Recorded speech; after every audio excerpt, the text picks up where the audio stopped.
Un, deux, test, Flore.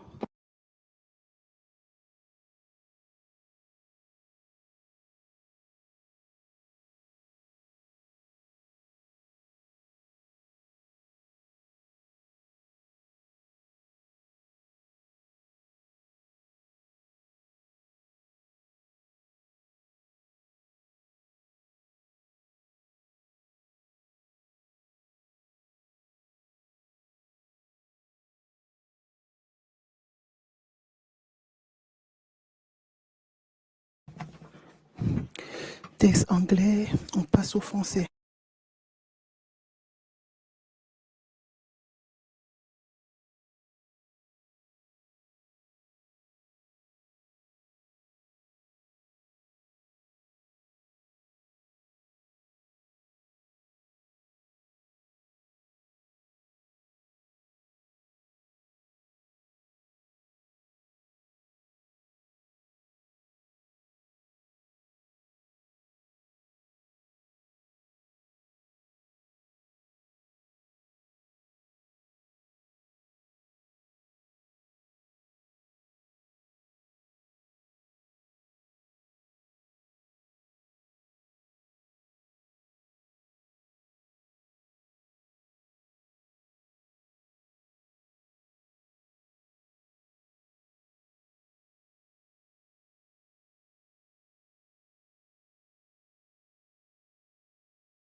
Good morning, Excellencies, distinguished delegates, dear colleagues. The 2024 meetings of the High Contracting Parties to the Convention on Certain Conventional Weapons decided to organize the group of experts of the High Contracting Parties to Amended Protocol 2 from 9 to the 10th of September 2025, as reflected in its final report, CCW/MSP/2024/7, paragraph 28b. As President-designate of the 27th Annual Conference of the High Contracting Parties to Amended Protocol 2 on prohibitions or restrictions of the use of mines, booby traps, and other devices to the CCW, I'm pleased to declare open the 2025 group of experts of the High Contracting Parties to Amended Protocol 2. Amending Protocol 2 remain as relevant as ever. It is a vital instrument of international humanitarian law designed to protect civilians from the devastating effects of mines, booby traps, and other devices. Its provisions seek to reduce humanitarian harm through prohibitions, technical safeguards, and post-conflict clearance obligations. It stands as a central part of the international community's response to the humanitarian consequences of armed conflicts and as a key framework for global mine action efforts.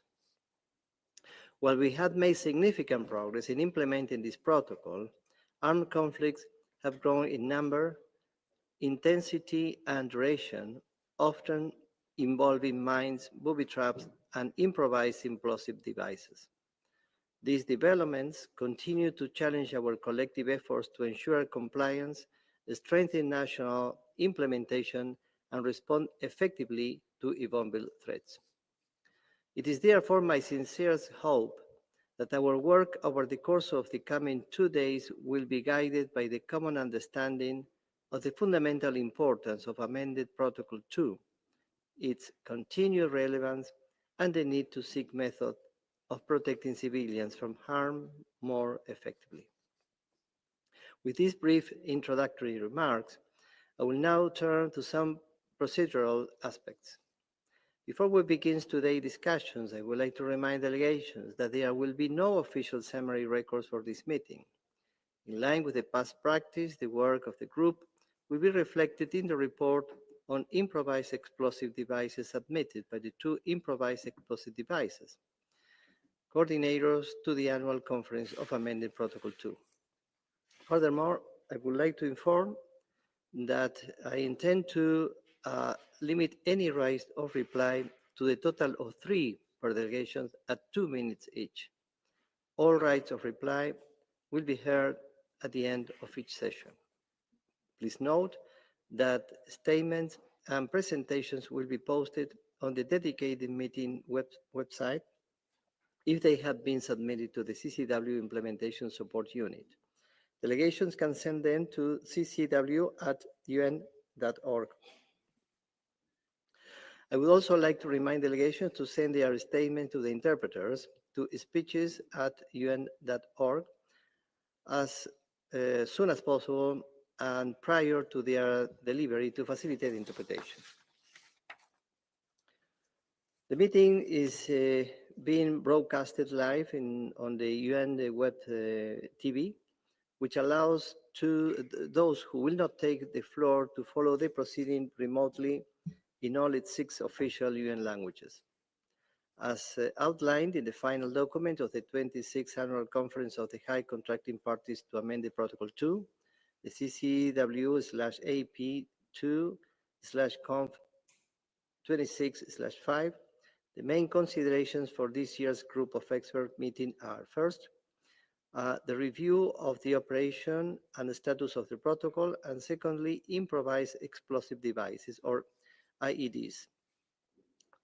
Based on this guiding structure, I now would like to proceed as outlined in the program of work for the group of expert meeting, which is available on the meeting place and was circulated by the Secretariat prior to this meeting. Following this opening segment, We will use this morning's session to address the items on universalizations as well as an operation and the status of the protocol before turning to the work on improvised explosive devices this afternoon. We will then break for the day and reconvene tomorrow morning at 10 a.m. to continue our work on improvised explosive devices. As in previous years, the IED coordinators, Colonel Philippe Lejeune of France and Mr. Ángel Horna of Peru, will guide us through the discussions on this issue. Yesterday, at the Protocol 5 meeting of experts, we heard substantive intervention from both panelists and speakers from the floor. I encourage you all here today to similarly focus on your interventions on the topics at hand so that we can have enriching substantive discussions. With this overview of the position, I would now like to turn to the topic of universalization. Last year, my predecessor had the pleasure of congratulating Trinidad and Tobago on their accession to the Amended Protocol 2. While I do not have similar good news to share with you this year, I'm nonetheless delighted to congratulate Trinidad and Tobago for officially becoming the 108th high contracting party to amend the Protocol 2 at the beginning of 2025. We warmly welcome you to this meeting and express the hope that other states will follow your path towards accession in the months ahead. Universalization of Amended Protocol 2 is one of the key issues for and of quintessential relevance of the effective implementation and operation of the protocol. In this regard, I echo the appeal made by the 26th Annual Conference to emphasize the importance of achieving universalization of Amended Protocol 2, including its widest possible adherence. There are currently 107 high contracting parties to Amended Protocol 2. 21 high contracting parties to the CCW have not yet joined Amended Protocol 2. In my capacity as President-designate, and with the support of the CCW, ISU, I sent universalization letters to these states in May 2025, 12 of which are already high contracted parties to original Protocol 2. These letters presented the main provisions of Amended Protocol 2, as well as an overview of the tangible benefit that ratification can bring to affected communities. Much work remains to be done towards universalization of Amended Protocol 2, and I invite us all to reflect on this matter today and tomorrow. And now open the floor to high contracted parties to allow for the presentation of any activities or update on universalization. So the floor is open.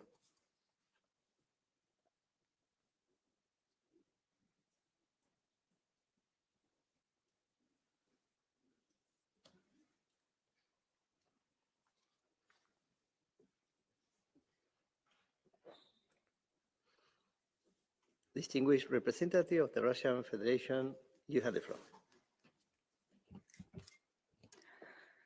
Спасибо, господин председатель. Thank you, President. Distinguished President, let me congratulate you on your appointment to this post. Rest assured of the full readiness of the Russian delegation for constructive cooperation. Russia views Protocol 2 as an important element of the CCW, establishing an effective restrictive mechanism for use of underground mines, which for many states is a legitimately necessary means for ensuring security. Key conditions for implementation of the potential of the protocol is its universalization, as well as strict full implementation of its provisions at national level. In international fora, we continue comprehensively to promote that instrument and draw attention to the importance of expanding participation therein. We carry out dissemination of information on the provisions of the Amended Protocol 2 to the Russian armed forces as well as among civilians. The Russian Armed Forces act under the provisions of IHL and other guiding documents, which define the main requirements for use of mines, including anti-personnel, in line with Amended Protocol 2. events are held to raise awareness of regarding the restrictive requirements of the mine protocol. Special attention is given to issues of improving methods and ways of informing civilians of the danger of mines, as well as rules of conduct when detecting or finding explosive devices. We conduct relevant outreach work in schools and other educational institutions, as well as with civilians. Thank you.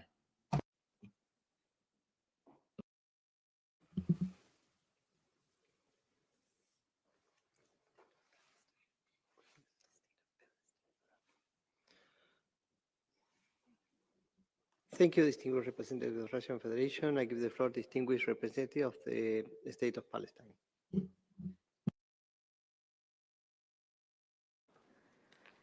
Thank you, President. Let me first congratulate you for assuming this post.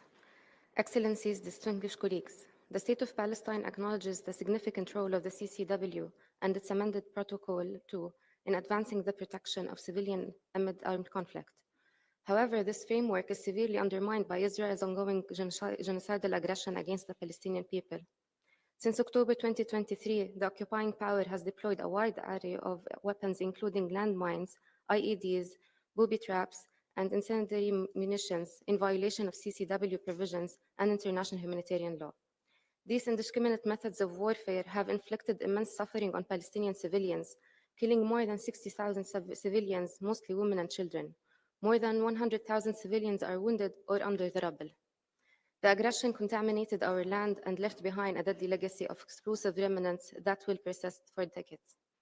Alongside this humanitarian collapse, the use of IEDs and booby traps has been well documented. The occupation forces have forced Palestinian civilians, including minors and the elderly, into potentially booby-trapped houses and tunnels, using them as human shields to shield its troops from the risk. Such practices constitute grave breaches of international law and Protocol 2. Disturbingly, photographic and testimonial evidence shows civilians being blindfolded, bound, and sent ahead of military units to trigger explosive devices. Even more horrific are reports and footage of booby-trapped cans of food being dropped over starving Gazans, turning humanitarian aid into a weapon of terror at a time of catastrophic hunger. The massive use of explosives has resulted in Gaza being dangerously contaminated with unexploded ordnance. UNMAS estimates that between 5 to 10% of weapons fired into Gaza since October 2023 failed to detonate. This amounts to as much as 6,800 tons of unexploded ordnance contaminating Gaza, ticking time bombs, burned amid the rubble of destroyed homes, schools, and hospitals. At least 222 ARW-related accidents have already been confirmed, many involving children drawn to shiny unexploded submunitions. These encounters leave survivors with catastrophic injuries and permanent disabilities, straining an already disseminated healthcare system. Experts warn that clearance could take more than a decade, even under optimal conditions. Israel is implementing a deliberate campaign that flagrantly violates the very conventions that the disarmament community have committed to uphold. The use of IEDs, mines, and booby traps against a besieged civilian population shatters not only lives, but also the credibility of our international humanitarian and disarmament instruments. The State of Palestine therefore calls upon the high contracting parties to Amended Protocol 2 to first ensure accountability by holding Israel, the occupying power, responsible for its grave breaches of Protocol 2 and international humanitarian law. And secondly, impose an immediate arms embargo and targeted sanctions on Israel, as it is still imposing an illegal occupation and uses prohibited weapons on civilians. And thirdly, accelerate humanitarian mine action in Palestine, including clearance of IEDs and unexploded ordnance, risk education for civilians, and provision of adequate psychological and medical support, especially for children. The State of Palestine underscores once again that the credibility of this convention depends on our collective work to enforce its obligation. As long as grave breaches continue unchecked, the humanitarian purpose of Amendment Protocol 2 will remain unfulfilled. Finally, Mr. President, allow me to respond to the representative of the occupying power who called on the states to be cautious in the use of the term genocide yesterday, and urged this forum not to be politicized. There is nothing more politicizing than committing genocide and then appearing before this forum to justify such acts instead of adhering to international law and the provisional measures ordered by the ICJ. Politicization is defending the burning alive and bombing of children, women, journalists, and elderly, and UN staff. It is the ethnic cleansing, starvation, and forcible displacement of an entire people. Today, more than 500,000 in Gaza are trapped in famine, according to the IPC. Famine conditions are projected to spread from Gaza government to Deir al-Balah and Khan Yunis. Finally, while the representative of the occupying power seeks to portray the situation as complex in the Middle East, the reality is simple. It is an illegal occupation and a system of apartheid that must end now. I thank you, Mr. President. Thank you, distinguished representative of the State of Palestine. I just want to remind you and everybody else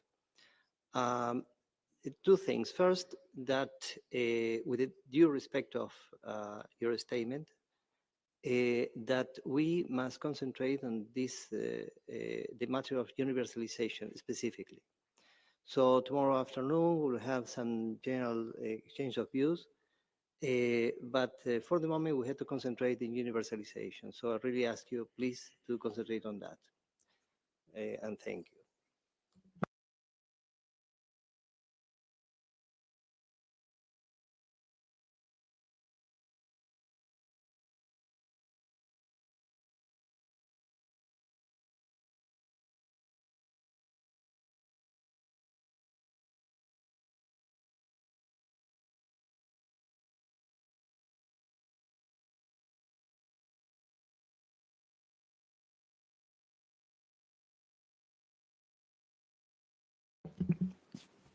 Distinguished representative of Israel, you have the floor.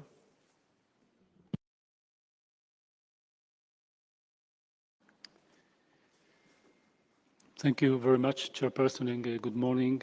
As this is the first time my delegation takes the floor, allow me to congratulate you and wish you all success in your lead of this important discussion, and allow me to wish to all the colleagues present here a professional and fruitful discussion. We were not intending to take the floor at this stage, but we are compelled to do so in response to the statement by the Palestinian delegation. I'm compelled to react to the remarks which once again exploit and abuses this forum for political purposes. The professional discussions are only a platform for political agenda. These representatives sit in this forum to serve de facto as the spokesperson of ruthless terrorist organizations that seeks to maximize civilian harm, both Israeli and Palestinians, as a matter of strategy. My country has been fighting for almost 2 years now against terrorist organizations and its patrons in 7 fronts. Israel will not longer tolerate living next to these terrorist entities whose goal is to annihilate Israel, Jews at any expense, including their own population. Israel has the right and indeed the obligation to protect and defend its population and territory and neutralize the threats. Israel is committed to the international law, including the protocol and the related rules under the law of armed conflict, and will continue to adhere to them. Thank you, Mr. Chairperson. Thank you for your statement. I must say the same. We have to concentrate, in this case, in universalization. And every item that we are going to talk about, we have to concentrate in the item we're talking about. So we'll have the allocated time for talking about general exchanges. But I mean, at this point, we have to concentrate in the item that we have to actually work on it. So regarding this item of universalization, I see no more requests to take the floor. So we'll turn our next item, which is operation and status of the protocol. And pursuant to the final document of the 26th Annual Conference, the group should review the operation and status of the protocol and consider measures to increase the rate of national reporting and consistency of the current reporting methodology in the framework of Amended Protocol 2. On May 12th of March of this year, I sent a letter to the high contracting party to remind them of their obligation to submit their national annual reports by the 31st of March, as decided by the 12th Annual Conference of the High Contracting Parties to Amended Protocol 2 in 2010. A reminder letter was sent on the 26th of May. Currently, the number of submissions stands at 66, which represent an increase of 13 submissions compared to the previous year. The overall average submission rate of the national annual reports calculated since 2006 now stands slightly above 56%. I would like to express my gratitude to those who have fulfilled their obligation and call on those that have not yet done so to submit their national reports as soon as possible. I would now like to open the floor to high contracting parties to discuss measures to increase the rate of national reporting and consistency of the current reporting methodology in the framework of Amended Protocol 2. So this item is open and the floor is open only to talk about operation and the status of the protocol. I repeat, operation and the status of the protocol. The floor is open.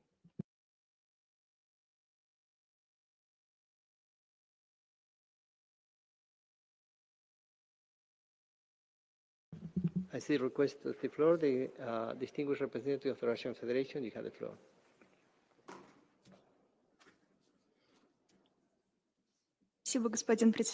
Thank you, President.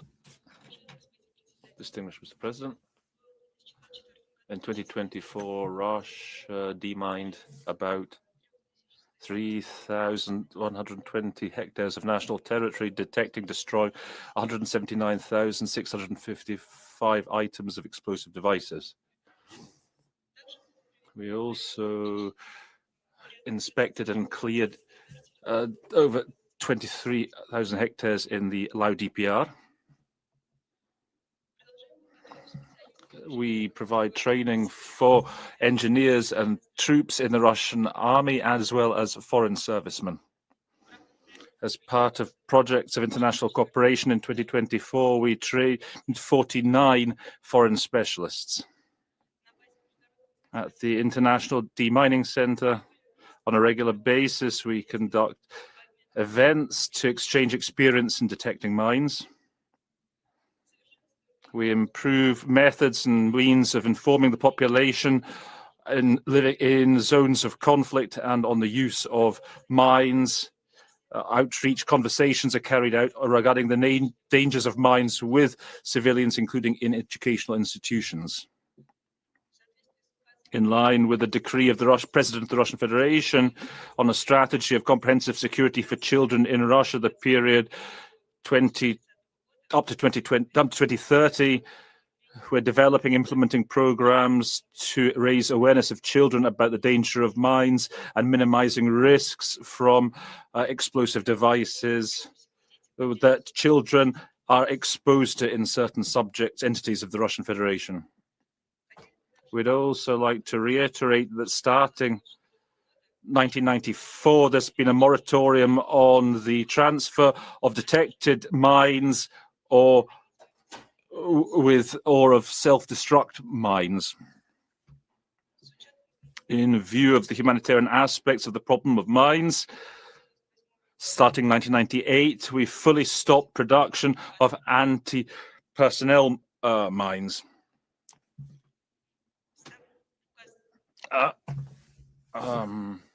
Anti-personnel. The Russian armed forces engineering mines meet the requirements of Amended Protocol 2 and the provisions thereto, and the amendments and the appendixes thereto, and the technical annexes thereto. The Russian Federation has developed environmentally friendly technologies on the utilization of the most cluster mines. On a permanent basis, we conduct development of new, more effective means to seek and deactivate mines, ensuring effective work even in complex conditions. I thank you.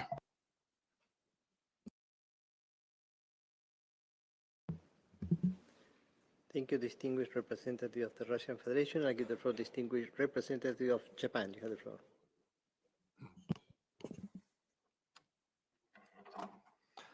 Thank you, Mr. Chairperson, and good morning, colleagues. My delegation would like to express its appreciation to you, Ambassador, and your team, and ISU for your efforts in organizing this meeting in this critical juncture. Please be assured of the full support and the cooperation of the Japanese delegation.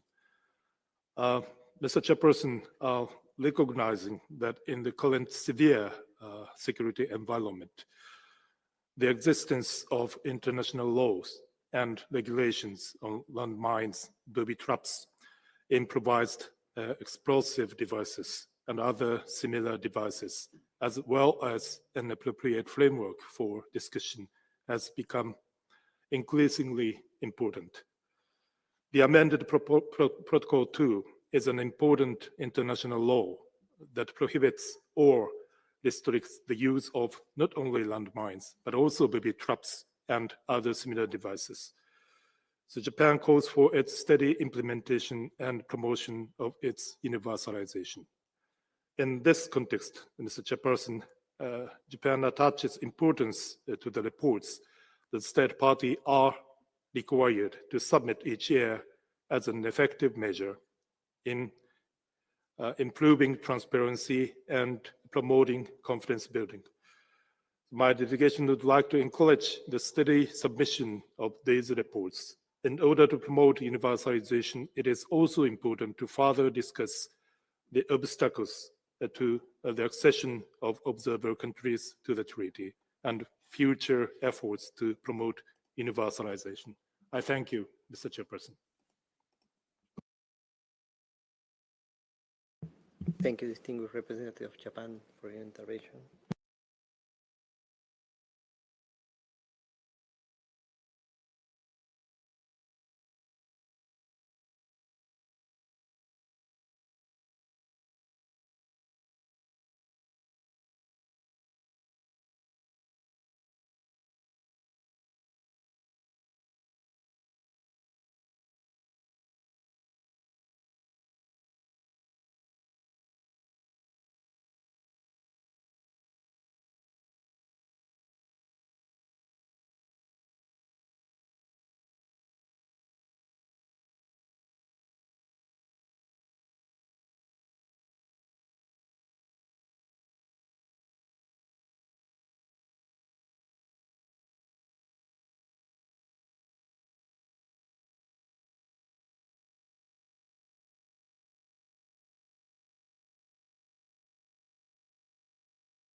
So I see there's no more requests for the floor under the item operation and status of the protocol.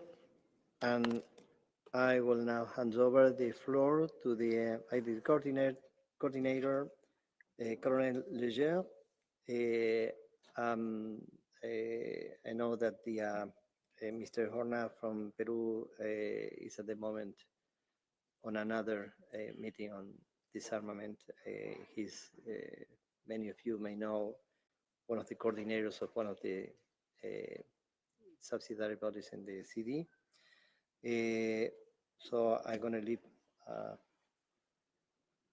the floor to Colonel Lejeune to guide the discussions on improvised explosive devices. The floor is yours. Please come.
Thank you, President Designate. Excellences, distingués délégués. Excellence, distinguished delegates, colleagues, good morning, everybody. Over the last decade, an ongoing increase in the prevalence of the frequency and the sophistication of explosive devices, IEDs, has been noted. This poses a multidimensional, cross-cutting threat to peace, security, sustainable development. While progress has been made, the challenges have also intensified with the urbanization of conflict, proliferation of organized crime groups, and the normalization of the use of explosive IEDs, including by non-state actors, terrorists, and those linked to organized crime. Moreover, IEDs continue to pose a disproportionate threat, especially to civilians in densely populated urban zones during and after hostilities. In the last decade, they represent 30% of loss of civilian life linked to the use of explosive devices. They target also UN personnel, they disrupt provision of humanitarian aid, and they prevent the achievement of the SDGs. In that respect, 2024 marked a break with the overall drop in civilian victims observed since 2013. Despite a drop in the number of acts involving IEDs, compared to previous years, the damage inflicted by such attacks was its highest since 2019, with 7,701 victims registered altogether, including civilians and others. Above all, the proportion of civilian victims has spiked remarkably, going from 39% in 2023 to 76% last year. That is why a comprehensive approach is paramount to address the global serious ongoing impact of IEDs, their utilization and their indiscriminate impact. Besides such an approach, we also need political will and enhanced cooperation between states, the UN, international organizations and civil society to prevent and respond to that threat.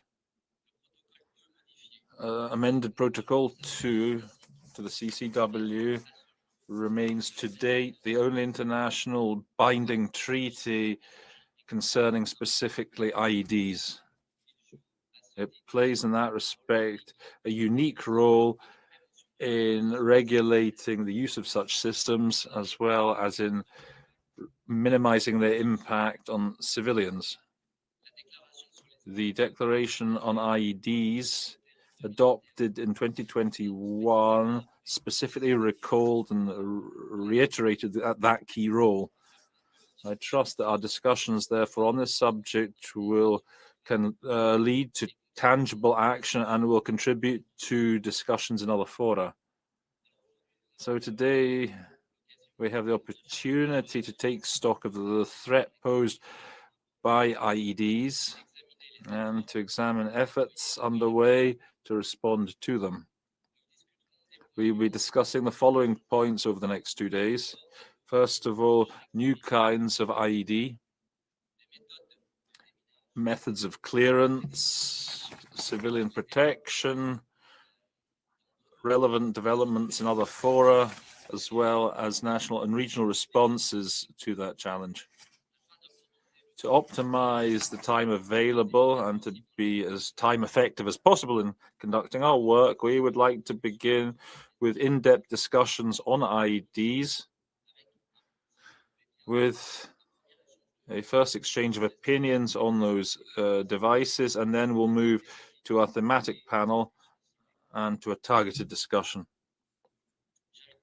Therefore, I'd invite delegations during their statements to provide national updates on the matter, focusing in particular on the security impact of threats linked to IEDs and their humanitarian dimension, as well as on approaches towards fostering prevention. I'd also like to encourage all delegations to limit their general statements to 3 minutes to allow a substantive targeted discussion on the themes during the rest of the discussion.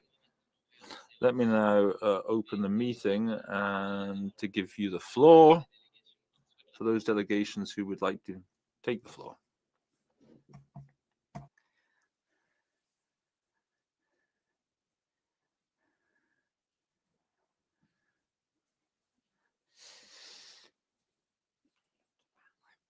Je reconnais le distingué délégué. I recognize the distinguished delegate of Japan. You have the floor. Well, thank you very much, Mr. Coordinator. Let me be very brief. My delegation expresses concern over the escalating damage caused by IEDs in densely populated areas. So we reiterate the importance of protecting civilians. As IEDs diversify and the threat intensifies, it is meaningful for state parties to exchange views and share insights of IEDs within the framework of Amended Protocol 2. And also it is important that we steadily implement the commitments confirmed in the updated IED declaration at the 23rd meeting of the state parties to the CCW back in this 2022. So Japan will continue to emphasize, alongside other state parties and international organizations, the need to address the threat posed by IEDs. Thank you very much, Mr. Coordinator.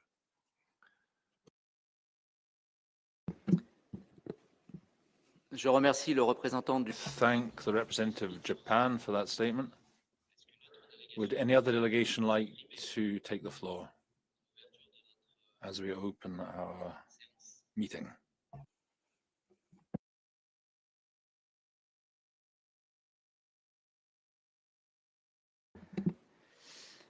Je reconnais la distinguée déléguée de la Fédération. I recognize the distinguished delegate of the Russian Federation. Madam, you have the floor.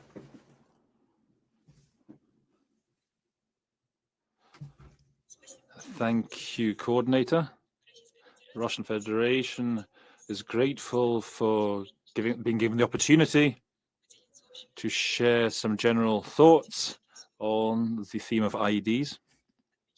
We note the big contribution made by the coordinators on this theme. The Russian Federation considers these devices to be a serious threat to the international community and one of the most significant multi-dimensional humanitarian threats in this day and age. The majority of those devices have no self-destruct mechanism or self-deactivation mechanism, not to mention elements that would allow us to establish their location. Their homemade IEDs seriously hampers detection and destruction, as well as makes the functioning of said device very unpredictable, and as the consequences are also unpredictable. Using IEDs in post-conflict periods, when they're activated, is possible not just from direct human activation, but also for reasons of national or man-made nature. In that respect, we believe it's very relevant to continue discussions within the group of experts on Amended Protocol 2 of the CCW on this theme, including through coordinating efforts with other international initiatives and approaches in this field, as called for by the General Assembly and Security Council resolutions. We believe that such work will correspond to the purposes and principles of the Convention, in view of the fact that the competence of the Convention has regarding these devices, is and limiting them and limiting their utilization during conflicts. We're ready to continue informal work on IEDs within the group of experts. Thank you.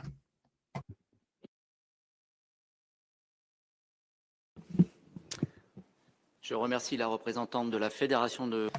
I thank the distinguished representative of the Russian Federation for that statement. I will now give the floor to the distinguished delegate of China. You have the floor.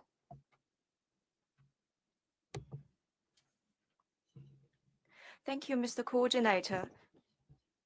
First of all, I would like to congratulate Ambassador Fiodori on assuming President-designate of the meeting. We'll continue to support your work. I would also like to thank you, Mr. Coordinator, for your presentation, and we look forward to a thorough, in-depth discussions on the relevant issues.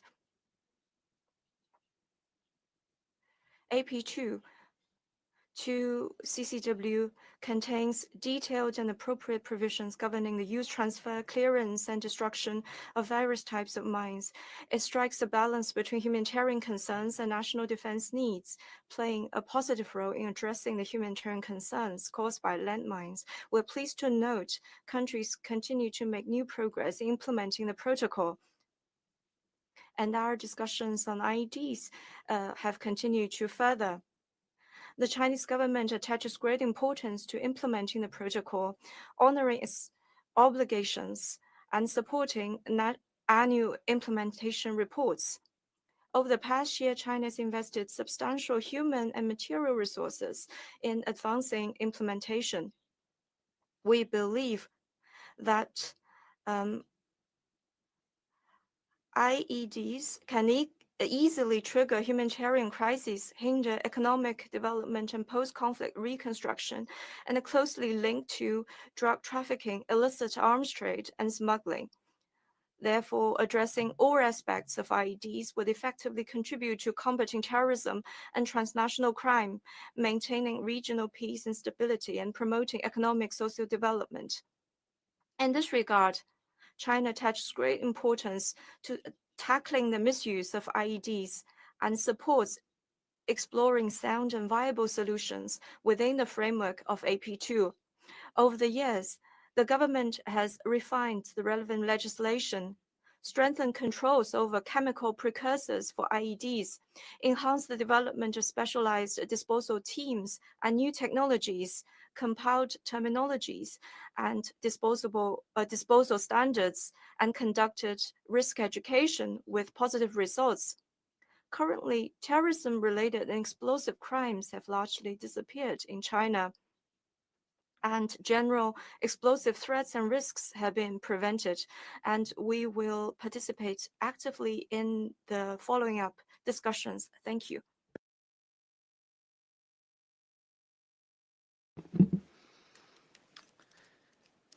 Je remercie le...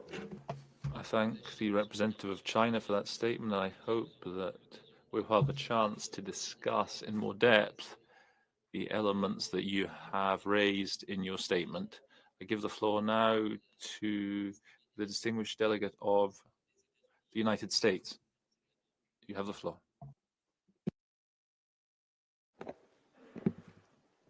Thank you, Coordinator, for giving me the floor. And as this is our first time taking the floor, we would like to congratulate the President-designate on his designation. The United States recognizes the serious threat posed by the U.S. of IEDs around the world and the need for coordinated action to combat that threat.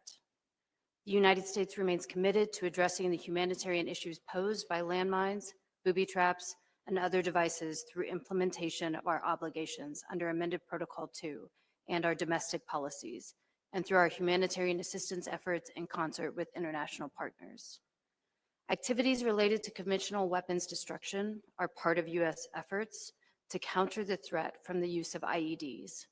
U.S. policies for counter-IED efforts, including clearing and disposal of IEDs, promotes robust cooperation between federal departments and agencies with state, local, tribal, and territorial governments along with our partners and other nations and with private sector and non-governmental partners, to advance awareness of IED threats and to enhance our collective capabilities to counter IEDs and to conduct clearing and disposal of IEDs. Alongside our partners and other nations, the United States will continue to develop strategies to address IED threats and to strengthen safety and security. We look forward to the forthcoming two-day discussions. Thank you.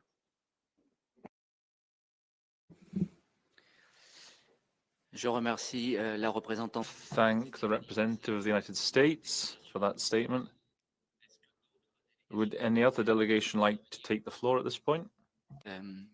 Je précise que les I would point out that the exchanges that we have in this group are particularly helpful for giving us food for thought on preventing and combating IEDs, especially in terms of updating the biannual update of the resolution, which is submitted every 2 years to the GA First Committee.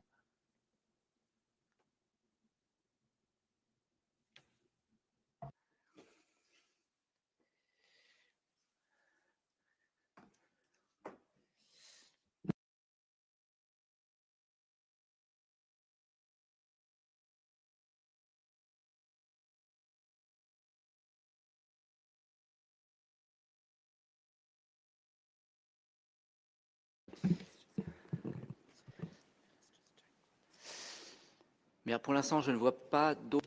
Now, I don't see any other delegations asking for the floor at the opening of our work. As we're a bit ahead of time, Secretariat is currently checking whether the speakers, the panelists who are due to participate at the first round table, if they're present. And if they are present, then we could get the first panel discussion started.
après, s'il arrive, on peut toujours faire son intervention. L'après-midi.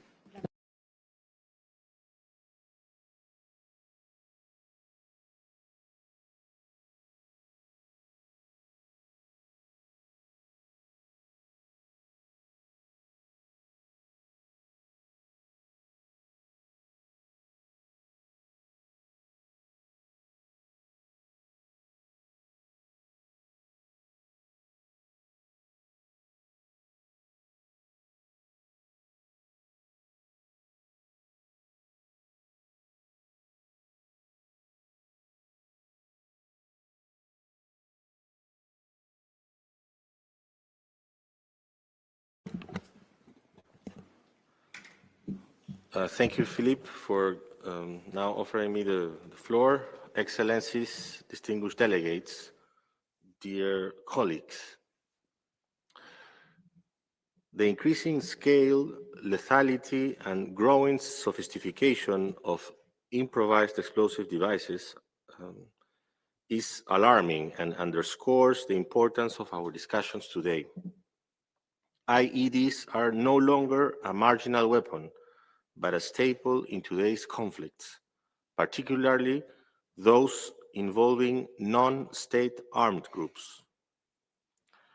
Non-state armed actors increasingly use such devices, which are inexpensive to fabricate and simple to produce, using explosive material from unsecured ammunition or are easily available or with easily available precursors that have legitimate dual uses.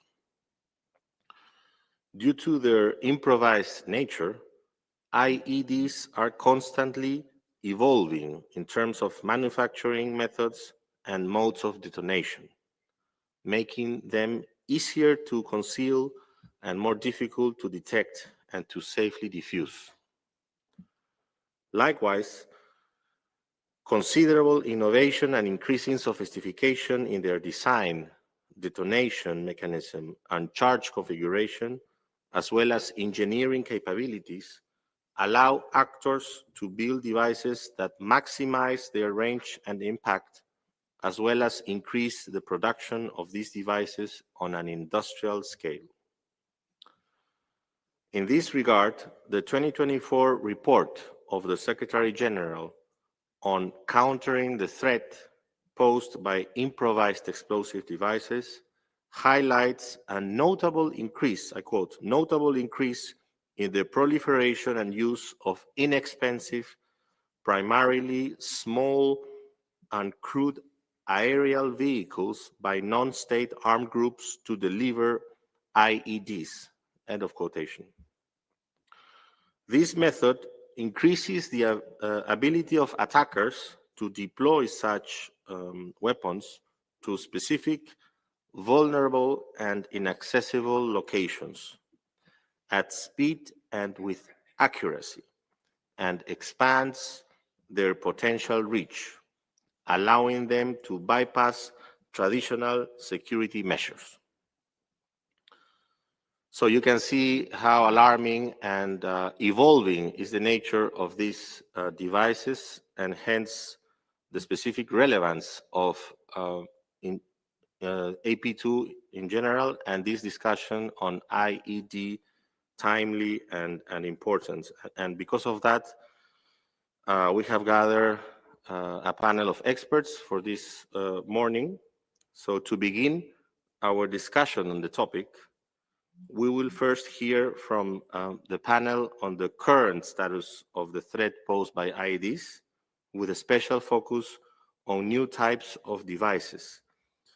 We then will invite the high contracting parties to exchange information on the subject.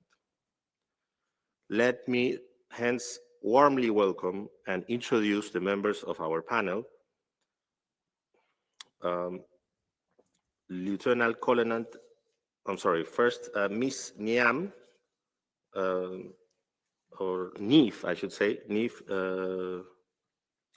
Jailen, Explosive Violence Researcher, Action on Armed Violence, IOAV.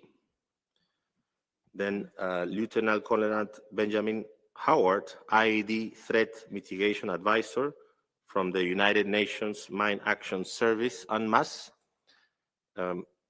We have been informed that there are having some problems for the commute of this expert, but we hope we will manage to have him in the room as soon as possible.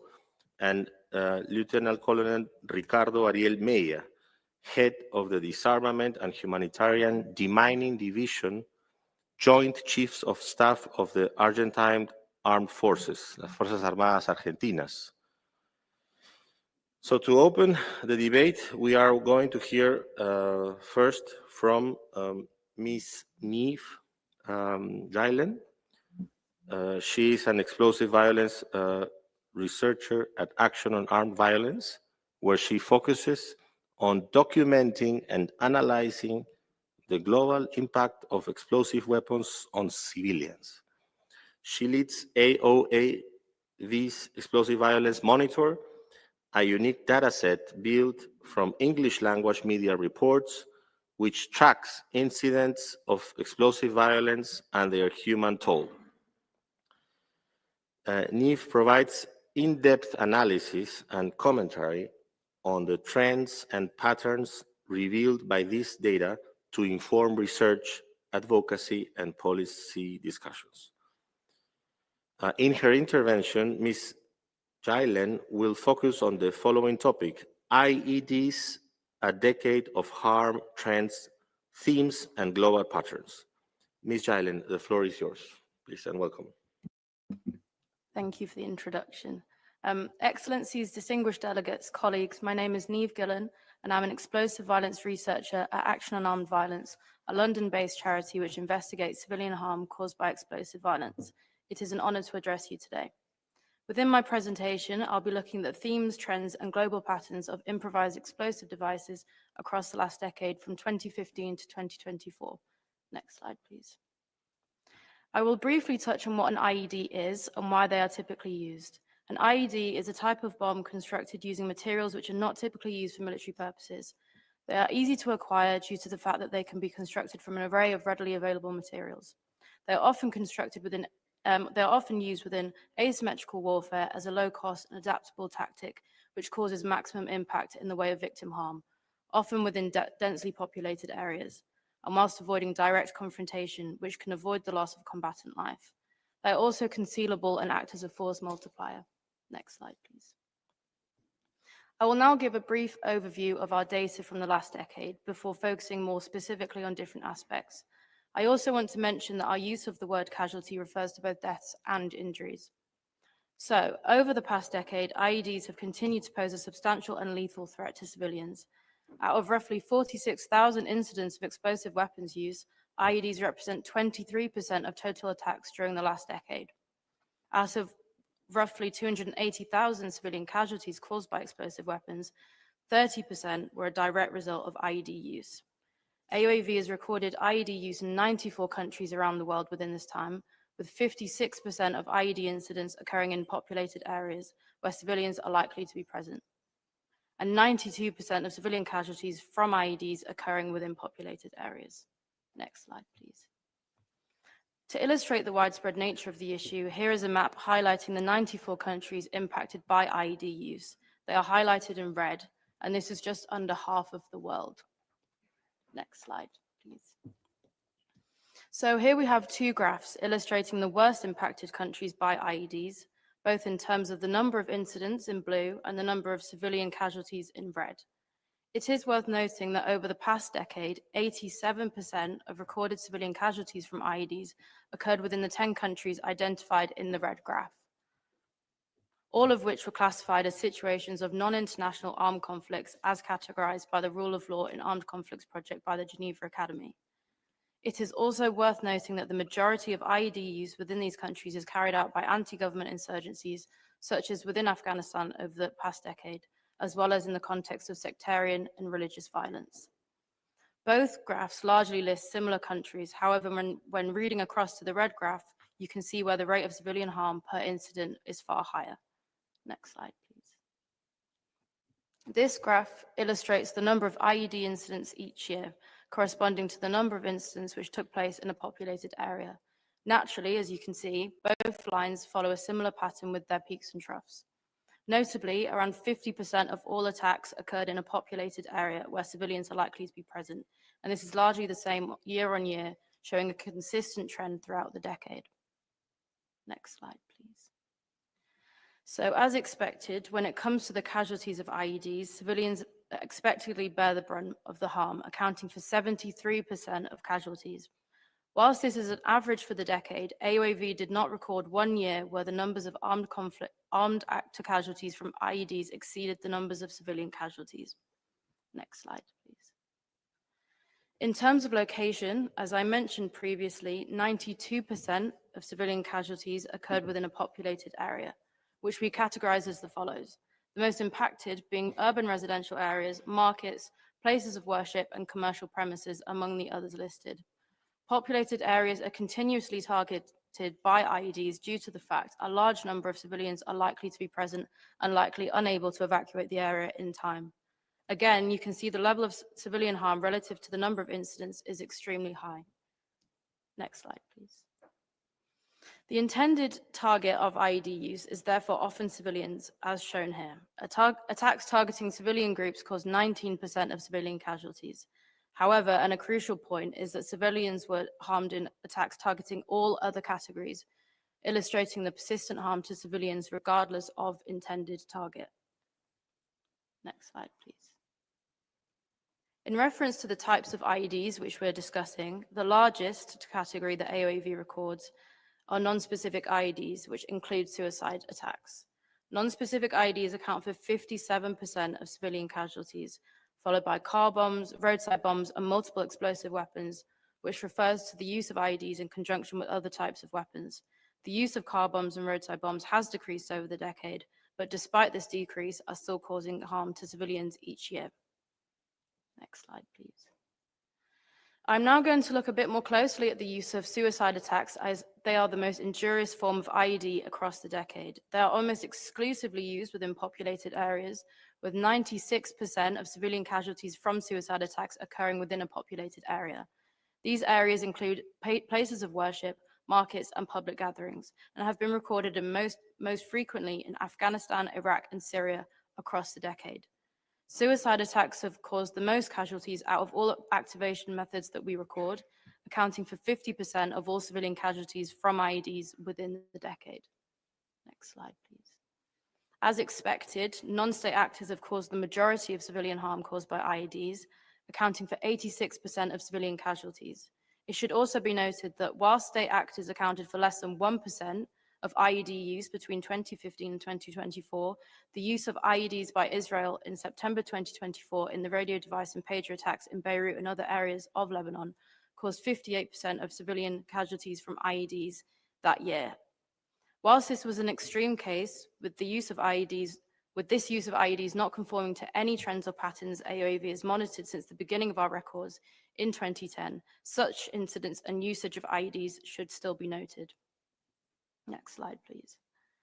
Of the non-state actors which are known, as often the perpetrator cannot be attributed, the Islamic State were the most harmful perpetrator, accounting for 32% of civilian casualties from non-state actors.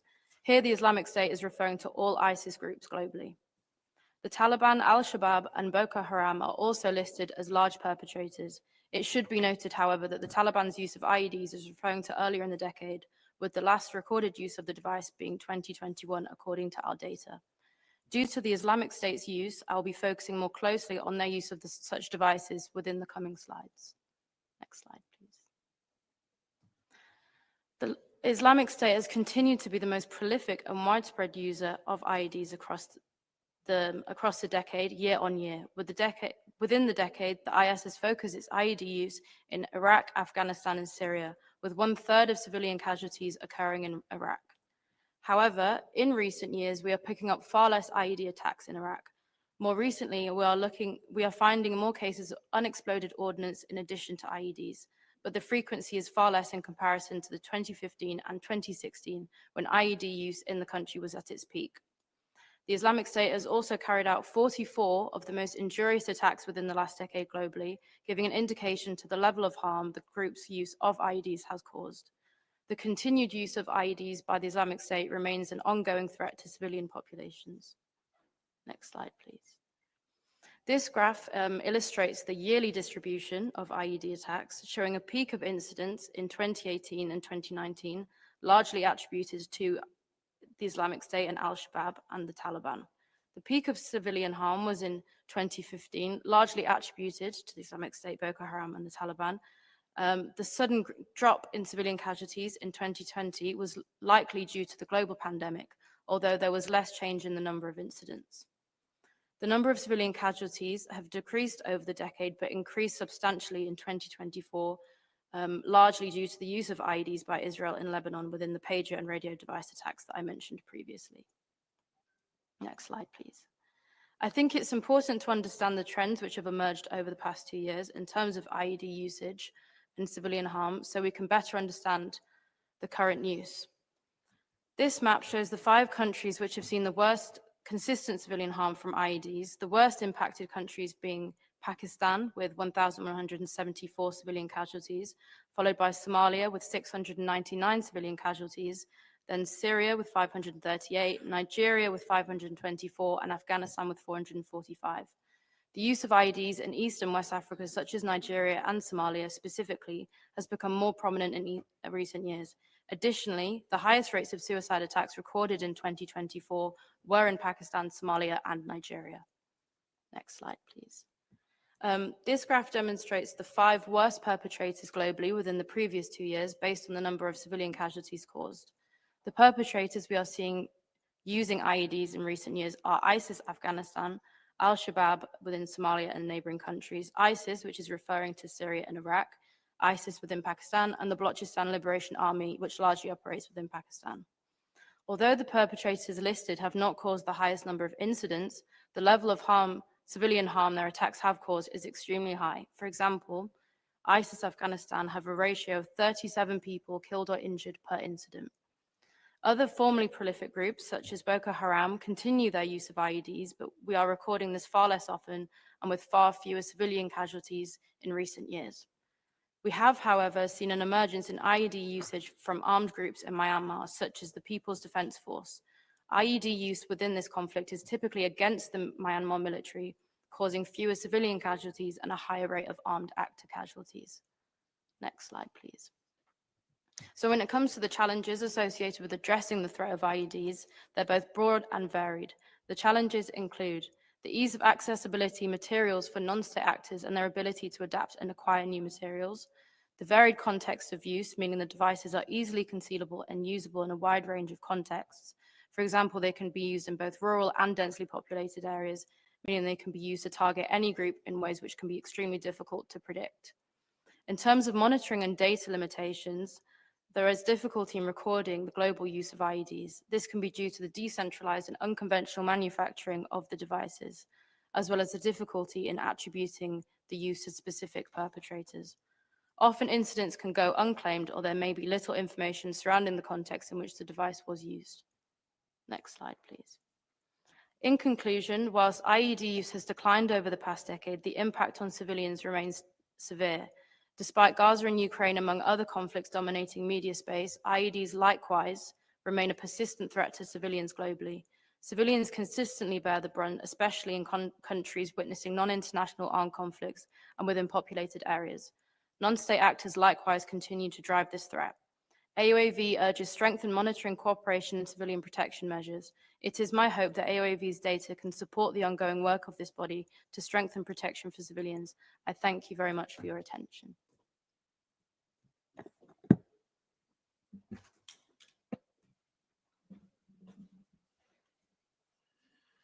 I thank our distinguished panelist, Ms.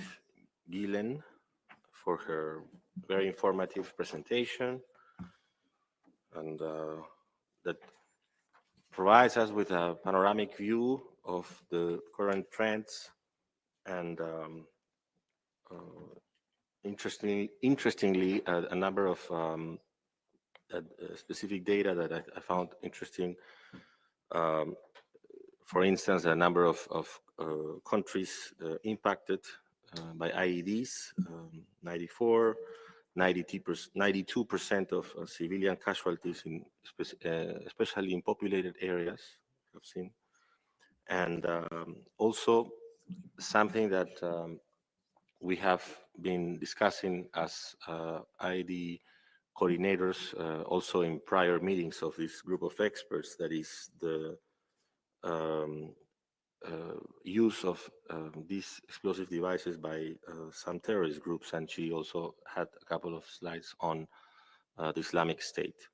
So once again, thank you so much. Now, vamos a continuar el debate con... We're going to continue our debate now with a presentation by Colonel Ricardo Ariel Mella. And from his bio, I would like to highlight that our expert of the Argentine Armed Forces currently spearheads the Humanitarian, Disarmament, and Demining Division in the Argentine Armed Forces Joint Command. And he also has a long trajectory with a focus on engineering, demining, in command positions. Among them, participation as Inter-American Monitor in Humanitarian Demining in Colombia. I would also like to speak about his academic degrees in administration and military education.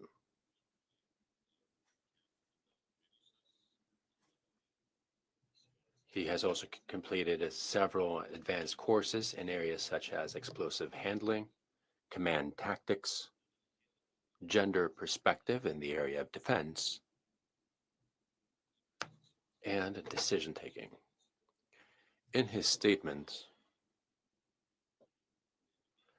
Colonel Mella will be focusing on this topic: types of improvised explosive devices and emerging threats. You have the floor. Thank you very much. I would like to congratulate the appointed chair and the president, distinguished coordinators, and the delegates. Thank you for this opportunity to speak to you during this meeting. It is an honor for me to speak to you to talk about emerging threats that cross borders, ideologies, and geographic barriers by using improvised explosive devices. Given this very complicated issue, we would like to give some thought about its development, its symbolism, with a particular focus on the need to investigate not just the sociological aspects, but also new emerging technological threats that have stepped up the pace of the available means on both sides of the conflict, such as artificial intelligence, robotics, and 3D impressions, printings.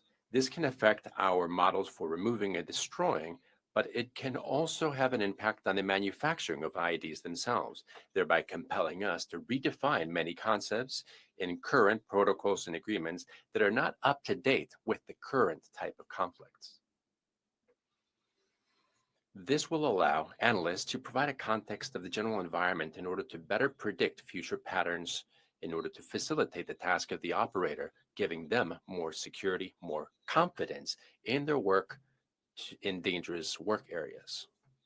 For those of us that study warfare, explosive devices are difficult to characterize and to circumscribe, given the way in which they're manufactured, which goes between handmade and quite ingenious manufacturing, and now it includes technological complexity. Historically, IEDs have been an instrument of resistance, of cunning, and in many cases of despair. From Molotov cocktails used by Finland during the Winter War to complex devices used in current terrorist networks, which show not just technical ability, but also social context and different levels of organization, power, and unequal power structures. For us, the urgency of these matters is deeply related to real-time victims that increase in number minute after minute. Their psychological impact is devastating, and that is a challenge to international peace and security. And to provide context for these artifacts is not easy, given all of what I've mentioned. Currently, we are considering this topic from two different perspectives, which have modeled all conflicts in our history. First, the human perspective, where conflict, regardless of its level, is a sociological issue, and as such, tries to create the necessary means to impose its own will against that of the opponent. To identify and to analyze these groups and these social areas for the application of IEDs will allow us to determine the cognitive profile of those that manufacture them, by giving them a particular signature and create the knowledge technology links between organizations. In the middle term, this will allow us to act instead of react, given the scourge. And in the middle term, it'll give us certain safety to what is more important in the system, and that is the operator that walks into a dangerous area to carry out their work. It's quite obvious, but it should be pointed out nevertheless, given that it is part of the context of these new threats, that it went from being a means deployed and used by groups and individuals that didn't have resources to be one used by people with resources and technology, but that today are in the lower part of conflict asymmetry, given the dynamic generated by its low cost, its simple construction, and its high psychological impact and lethality levels. The second perspective is the materialist one, where we see the flow of economic resources of the different products that make up these artifacts, these devices. In addition, the quick pace of the development of new technologies used for IEDs, such as robotics, with autonomous vehicles, land robots, modified drones in order to launch IEDs, artificial intelligence to recognize data patterns in satellite images, evasion systems simulating false signals, generative AI with the ability to create improvised explosive devices for particular targets. From this and much more today is within the reach of any individual or organization with just the small 3D printing capability, by having decentralized manufacturing, simplifying its logistic, providing personalized design, and even their own personal signature as an organization, using non-conventional materials such as polymers and resins that make it difficult to detect with traditional scanners.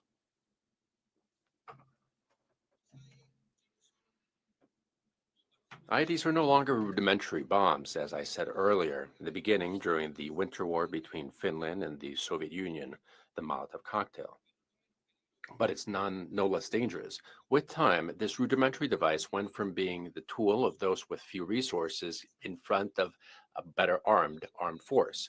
Then it changed its way in which it was built, and it used it in several regional conflicts, adding locally available materials, as was the case of the Spanish Civil War, and later on in Poland and in Warsaw, where it developed as we see. And it has continued to evolve to the present day. Here, if I may, on an aside, I'd like to take a moment to say that, as you can see on the slide, we have Ukraine 2022. In this presentation, I am not saying that Ukraine is manufacturing IEDs, nor am I saying that the Russian Federation is doing so. They're the two actors in this conflict. What I am saying is that we could have sociological perspective analysis of the situation using available data, and to see what the development will be in order to determine potential future existence of situations with IEDs. That's all I'm saying. IEDs are no longer a rudimentary bomb, as I was saying earlier. In social technical studies, we see that strong societies such as Finland, Ukraine, against facing existential threats, have managed to articulate innovative defenses with a strong citizen participation and social legitimacy. To the contrary, contexts with internal fragmentation and sectarian conflict, such as those in Iraq, Syria, or Afghanistan, there is more indiscriminate use used by non-state actors operating in the margins of international law. Then they became a means of the armed forces in particular settings such as urban areas, in villages, and in jungles, as we saw in the Second World War or later in Vietnam, producing manuals and doctrines about this. Then there was a transition in the scenarios of war to social conflicts in urban areas against security forces. And currently it has become an action tactic, showing not just great ability to adapt in the way it is being built, but also flexibility in the way that it is used in different environments and settings.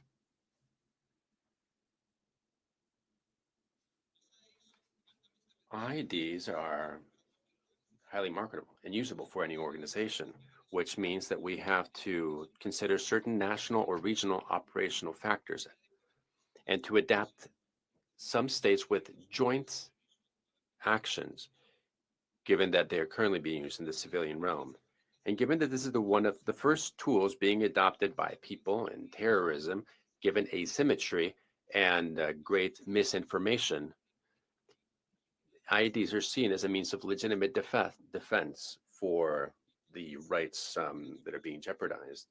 Intelligence should be considered, and bodies that receive information should receive it in real time, as well as the results of the actions that are taking place in every part of the world. Because if the scourge is global, managing it must be global as well, and the analyses and data flow must be global in reach. This will have a positive impact for security forces and the data services that are receiving means of deactivation. We also need to improve the technical structures of our organizations with some forensic research, cultural and sociological research as well, that allow us to understand everything about the manufacturer and where they got their knowledge from. That will allow us to have a technical fingerprint to identify schools of manufacturing, techniques of manufacturing, and to link different uses of IEDs from various regions, and finding a common thread that would lead us to the manufacturer, their risk tolerance, the use of specific products, and some signatures that might be hidden in the product. Technology transfer, which is seen as fluid international cooperation, is a fact and should be part of considering these threats between networks, social networks, tutorials, manuals, clandestine fora, videos, allowing community resilience in order to identify suspicious behaviors. To have public awareness about this is a significant factor in success. IEDs are a dynamic, changing threat that require further development in advanced detection systems, artificial intelligence. Generative AI can create new original content by learning patterns and data using complex algorithms and methods inspired on the human brain. And though presently its main use is for text, for code, images, and sounds, it is quite likely that it could be used to an ever broader set of ends. Tomorrow, a state might have proactive actions based on artificial intelligence of various scenarios against suspicious groups that might plan on using this type of artifact. There might also be a certain level of international cooperation based primarily on exchanging intelligence and information. This context would allow them to predict threats and knowing where to place greater efforts and try to sap the terrorist networks. Robotics places individuals far away from the area where these illicit acts are taking place, creating great level of anonymity for the perpetrators. This could also be managed through proper technical intelligence and a global network that would allow analysts to rebuild recognition networks, production chains, and technical aspects. And this would allow a state to provide justice given the mechanisms of this protocol and to efficiently maximize the resources that are being used. Regarding 3D printing, I should say that this technology saves in logistics, which makes it hard to analyze the origin of the devices, providing a disruptive nature to the authors. We can't know as clearly where they are. This is relevant in the immediate future, given the rise in the number of conflicts in recent years. Regionally, in our continent, we do not have a database that allows us to holistically analyze IEDs. Nevertheless, Argentina has very actively participated in technology transfer efforts among countries interested in the region. And currently, the Republic of Argentina has not had any significant events with improvised explosive devices. The interest lies in the transfer of the explosive materials used by illegal organizations. An example of this is Sí, podemos mencionar la participación en la operación Claymore en el año. Is the Claymore Operation 2024 coordinated by Interpol, with over 3,000 IEDs were seized and 28,000 kilos of in Argentinian explosive materials in our region, transnational networks and their relationship to organized crime, illegal mining and armed violence. Argentina participates in security and international cooperation. It's also a project by Interpol. That's a neutral platform to improve capacities for prevention, preparation of responses and recovery when it comes to IEDs. It helps mitigate the vulnerability previously mentioned in the region. Lastly, I'd like to mention some research and development activities being carried out by the armed forces, such as information management using AI, satellite technology zones as part of activities of detection studies, using drones with magnetometers to detect zones with high content of metals to allow demarcation of areas prior to studies, in addition to use of drones that are already being used in various regions and spheres. War has gone from conventional confrontations to hybrid scenarios where the urban, digital, and irregular are interlinked. IEDs are part of that transformation. Not only do they affect tactical mobility, local communities, but they also alter the risk perception. They condition the operational planning and erode the morale of forces and of communities. IEDs are a modern manifestation of irregular war, where these are arms of fear, but in the face of fear, the international community must respond with unity, intelligence, and humanity. Argentina reiterates its commitment to a world free of these threats and to strengthening multilateralism as a way of achieving this. In that regard, cooperation is crucial. Forensic knowledge sharing, strengthening international databases, and monitoring of dual-use materials are key to anticipating threats and reducing the operational capacity of those who use those devices for illicit ends. IEDs are continually evolving. Today, we see a new direction given by creativity, knowledge, and new technologies, giving the capacity to upset balances of power in future scenarios. Argentina has recently not had IED problems due to its political, cultural, social policy. Nevertheless, we don't rule out such events due to changes in armed conflicts, which means that we are on alert with respect to the global and regional situation. We know that the most favorable environment is internal insecurity, in addition to deficient governance within diversified social contexts. Knowing the conditions of the environment allows us to be in action and rather than reacting to events, and this keeps our country free of this scourge. Thank you. Lieutenant Colonel Meya, for this very informative presentation that highlighted in particular trends in the use of IEDs concerning tools like AI, robotics, and 3D printing. I was also interested by the experience you shared on a couple of projects, if I understood correctly, with Interpol, which is an organization that I'm sure could also contribute a lot to our discussions in the future. So once again, thanks very much to both of our panelists. As I said earlier, our third panelist hasn't been able to arrive because of an unforeseen problem, but we expect that the panelists might join in the afternoon.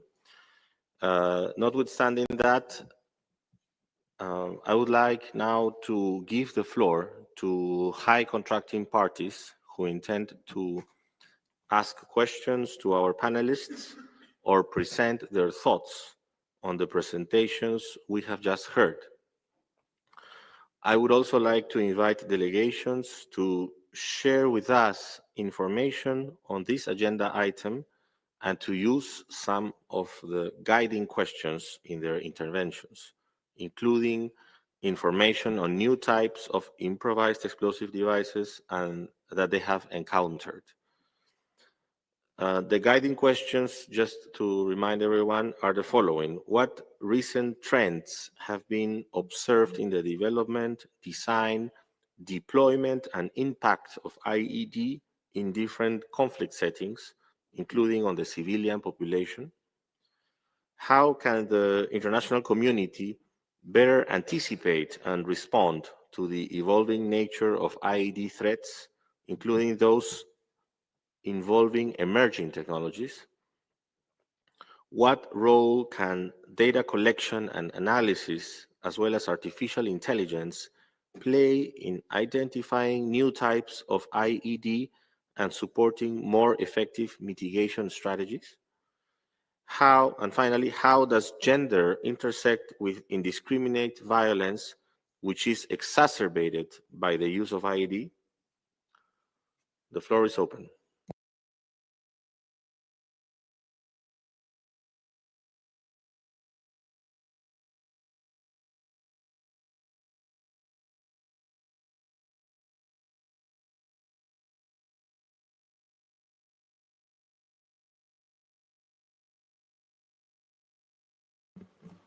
I recognize the distinguished representative of the United Kingdom.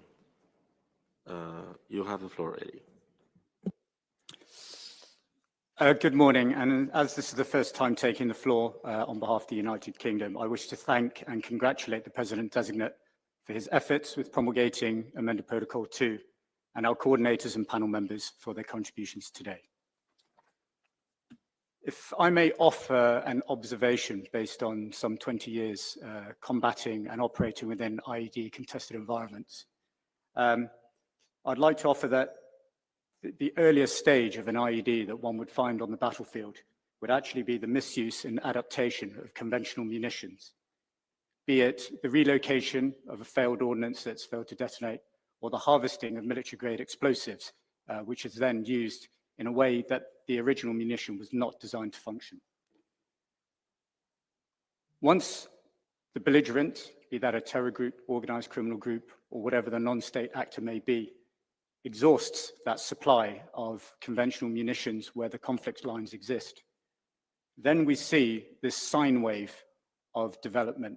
So we'll see an initial drop to crude methods, rapidly improvised, using whatever they can find to outmatch and outpace the tactics of the security forces or combatants in the area, and conversely to use those against the civilian population in order to achieve the psychological effect that which we've already heard of.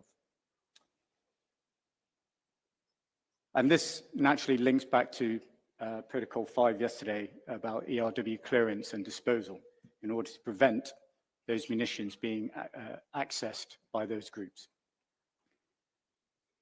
Now, traditionally, we see IEDs have been used by non-state actors, and as I've alluded to there, whichever label we give them, terror groups, separatist groups, criminal groups, whatever they may be. One would assume, these groups exist primarily in areas where rule of law is challenged. One would assume that state actors, and in particular, high contracting parties, states here, would enshrine within their military doctrine the prohibition of use of IEDs. So therefore, in order to enact effectively AP2, requires a whole of governance approach to tackle the roots and the promulgation of knowledge, and not simply the symptom which manifests in the IED network. Targeting the bomb layer network does not necessarily stop IEDs. It merely delays and encourages developments in order to defeat the security forces. Now we know for an insurgent or an individual who's manufacturing bombs, it is far quicker to spin his arms cycle up than it is for governments, militaries, and big institutions to keep a pace. And therefore, the security forces will always be on the back foot in order to protect the civilians and themselves in order to deliver rule of law. I simply offer this as an observation from experience. However, I implore to the community of interested parties here that just tackling the bomber itself is not the solution. Thank you. I thank the distinguished representative of the United Kingdom for his statement and for sharing with all high contracting parties and with us that very valuable consideration over 20 years of experience that you mentioned, and I definitely think it is something that it's a possible takeaway for colleagues around here in the room. I also actually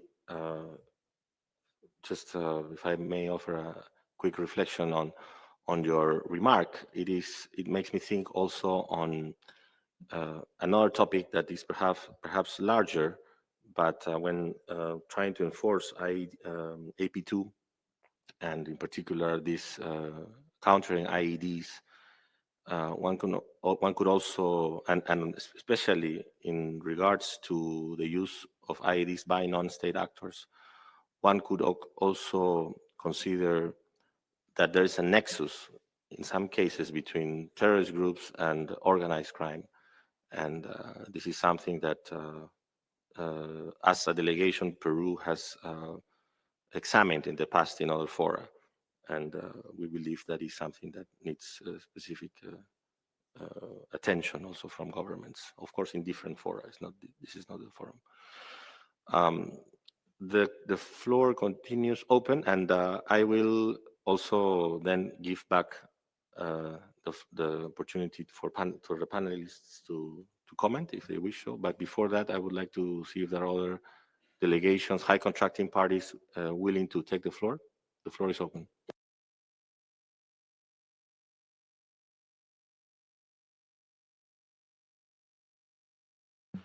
Next speaker in my list is the distinguished representative of China. You have the floor, sir. Thank you, Mr. Coordinator. China thanks the panel members for their presentations. First of all, I would like to present China's general position on IEDs, and then I would like to ask a question. China believes that IEDs are characterized by their variable construction, rapid production, and unpredictable configurations, with new types continuously emerging. In counter-terrorist operations, international peacekeeping missions, and security checks for large-scale events, China has identified various new types of IEDs, including photoelectric induction IEDs, liquid explosive IEDs, projectile-launched IEDs, and those with modified ammunition.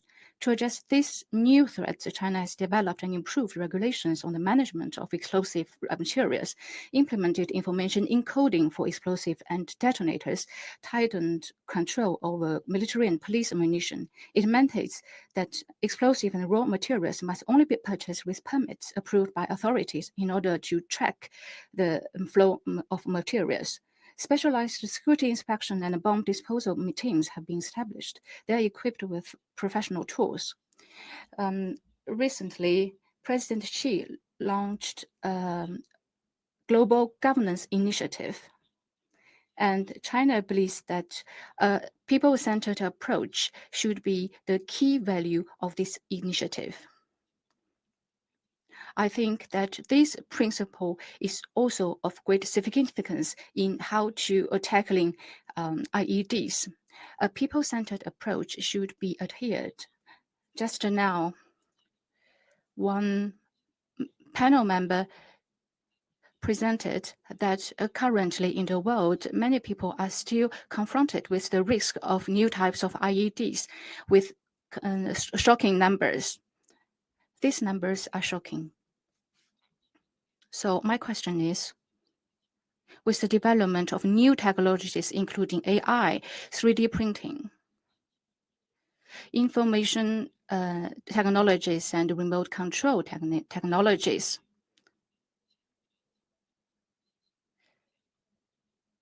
new types of IEDs will be more numerous and pose new challenges in our work.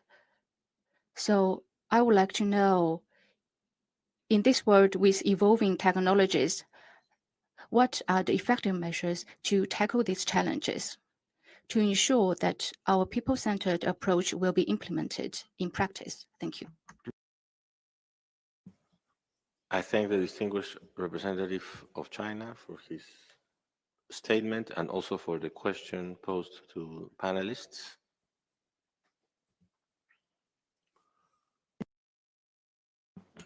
I don't see any more, at this point, any more requests for the floor. So I would now like to give the floor, sorry. Yes, the distinguished representative of the Russian Federation. You have the floor, ma'am.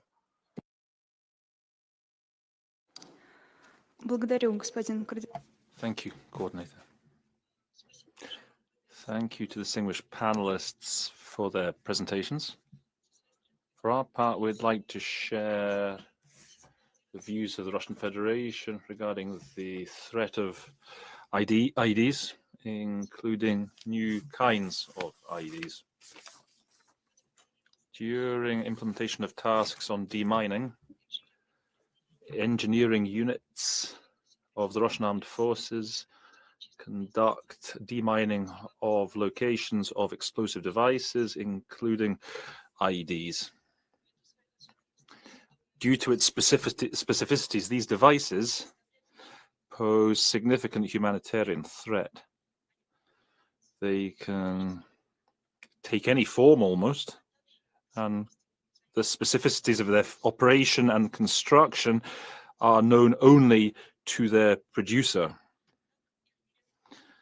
And they're often disguised using just everyday objects, for example, packages, bags, in the form of toys, computers, cigarette packets, books.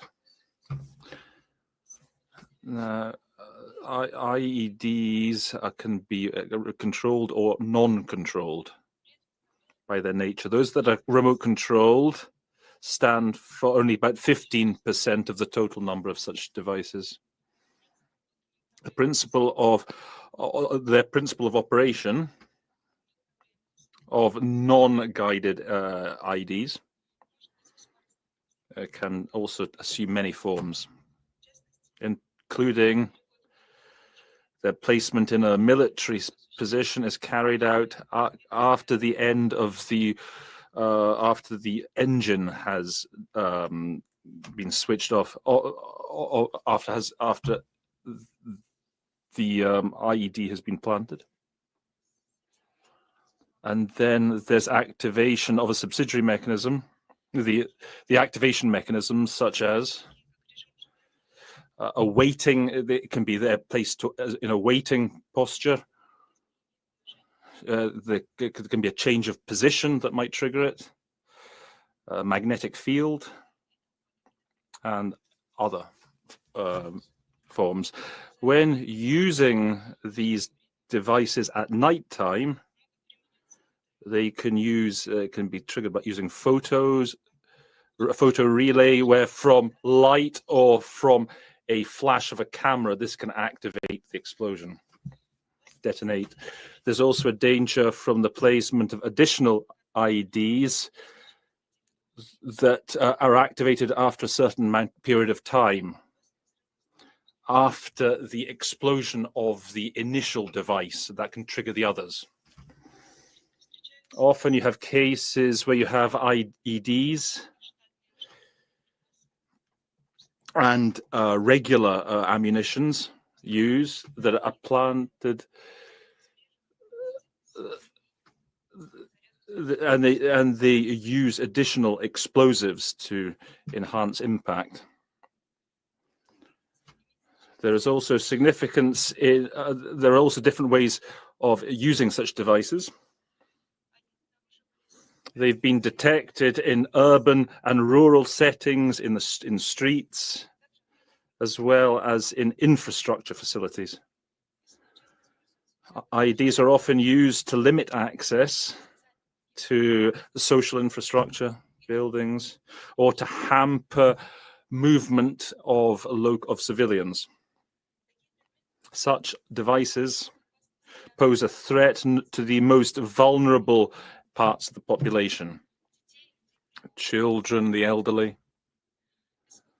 IEDs planted in buildings pose technical problems requiring a separate set of skills, equipment, and procedures to deal with, different to how they would be dealt with in open settings.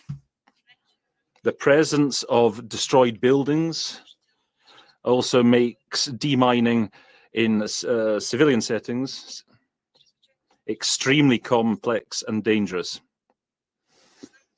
The main way to protect civilians from IEDs is conducting outreach with the population and posting information, leaflets or banners, and cordoning off dangerous sites.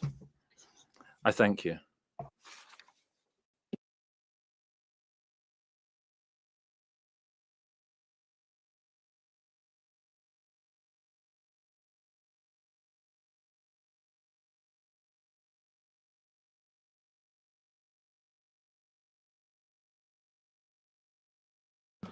I thank the distinguished representative of the Russian Federation for her statement and for sharing her thoughts and position. Next speaker in my list is a distinguished representative of the State of Palestine. You have the floor. Thank you, Chair. The State of Palestine thanks the distinguished panelists for their valuable contributions. We remain gravely alarmed by the evolving threat posed by IEDs, whose sophistication, variety of trigger mechanisms, and indiscriminate use continue to expand across conflict settings. IEDs are tools of terror that devastate civilian populations, obstruct humanitarian access, and contaminate entire areas long after active hostilities have ceased. Their impact is compounded when deployed in populated areas against civilian infrastructure or in ways that deliberately undermine livelihoods and displace communities. High contracting parties to this convention bear a clear and binding obligation to refrain from the use of such weapons in violation of international humanitarian law, and to ensure that their armed forces and all actors under their authority comply fully with the rules and restrictions set forth in Protocol 2. When high contracting parties themselves employ IEDs in violation of international humanitarian law, the humanitarian purpose of this convention is gravely undermined, and it also perpetuates civilian suffering. We believe that the international community must move beyond documenting to ensuring accountability. This includes systematic data collection, greater cooperation in clearance efforts, and the responsible use of technologies such as artificial intelligence to detect and neutralize new types of IEDs. Finally, I would like to ask the panelists, what concrete mechanisms can be developed within the framework of the CCW to better monitor and address situations where high contracting parties themselves deploy or authorize IEDs in violation of Protocol 2? I thank you, Mr. Chair. I thank the distinguished representative of the State of Palestine for her remarks and the questions addressed to the panelists.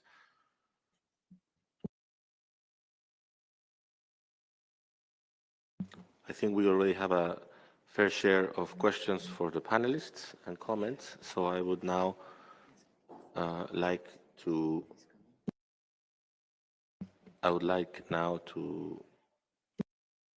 just a second, please.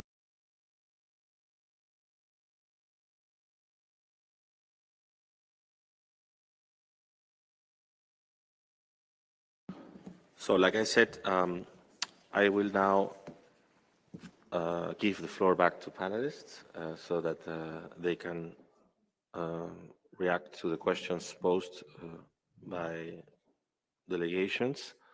And so perhaps we do in the same order that I gave you the floor. So first I would like to give the floor to Ms. Jailen. Please, have the floor. Thank you very much for your questions. My area is more data collection driven rather than in terms of dealing with the actual issue of IEDs. So I think my colleague is more suited to these questions than me. But thank you. I thank distinguished colleague and panelists. I'm also informed that the third panelist for this panel has arrived, so we will now make the arrangements so she can also deliver the statement. But in the meantime, I will give also the floor to Lieutenant Colonel Meya. Tienen la palabra, por favor. You have the floor. Thank you. I much appreciate the comments from delegates. I agree with most of what was said, especially with the UK. The speed with which these IDs are being developed, they're so fast that sometimes the state itself can't keep up and update its neutralization approaches in timely form. This is a scourge that we're going through currently, and I think it will grow in future. There are many tools that can be used that are being implemented at a regional level and that can be scaled up to a global level to facilitate the development and response is from various organizations to try and neutralize those IEDs. For example, the project that was mentioned before, Interpol's project, that a national state level having the capacity to get that information and is the point of this program, or adapting a program that we really need. That's the aim. One that can. It's also important for us to be duly that the operators responsible for carrying out the elimination of IEDs, they need to be very much up to date. It gives them the security when they're in contact with those IEDs.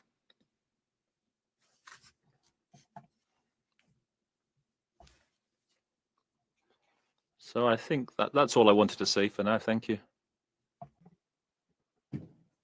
I thank the our distinguished panelists for the Argentinian Armed Forces, and I will now then, as announced, welcome Lieutenant Colonel Benjamin Howard, IED Threat Mitigation Advisor of the United Nations Mine Action Service. And before giving him the floor, I would quickly highlight from his biography that he earned a Master of Arts degree from Liberty University in Executive Leadership, and he has also, upon completion of Officer Candidate School at Fort Benning, Georgia, in July 2007, he reported to Explosive Ordnance Disposal Training and was designated an EOD officer. Lieutenant Colonel Howard is currently assigned to the UN as an IED Threat Mitigation Advisor, UN Mine Action Service of the Department of Peacekeeping Operations.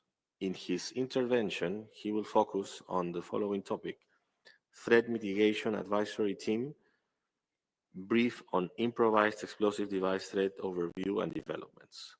Lieutenant Colonel Howard, the floor is yours. Thank you very much.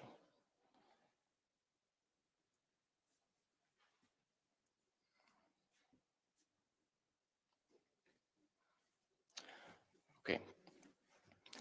Hello, my name is Lieutenant Colonel Benjamin Howard, and I'm an explosive ordnance disposal officer from the United States Army. Thank you for the introduction. For the past couple years, I've been assigned to work alongside the United Nations Mine Action Service in the IED Threat Mitigation Advisory Team in New York.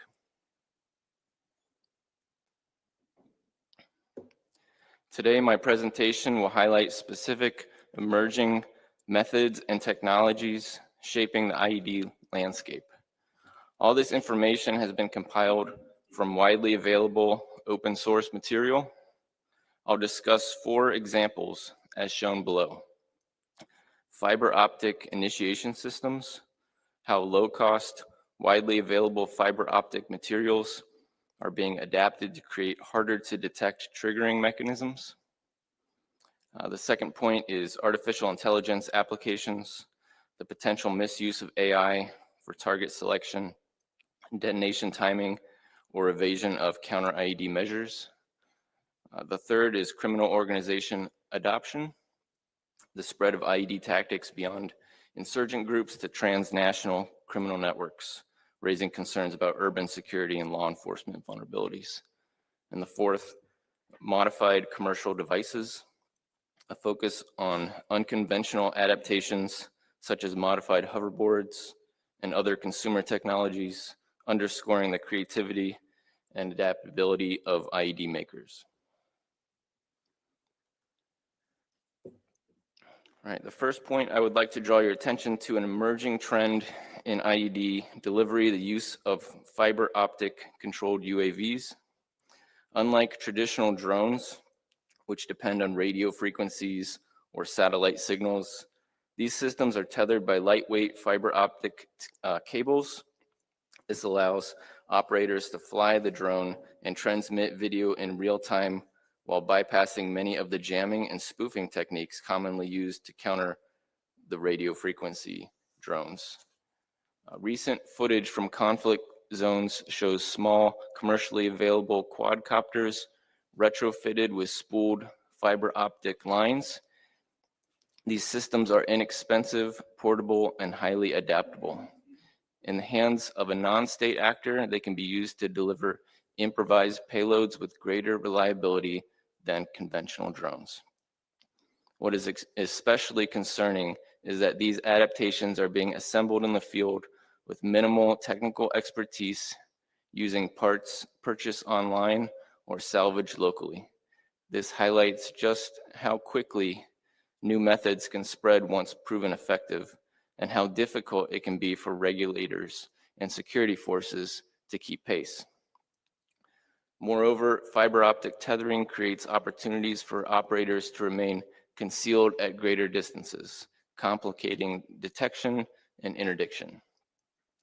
The implications for counter-IED operations are significant. First, electronic warfare tools may no longer be sufficient. The physical tether provides resilience against traditional drone defenses.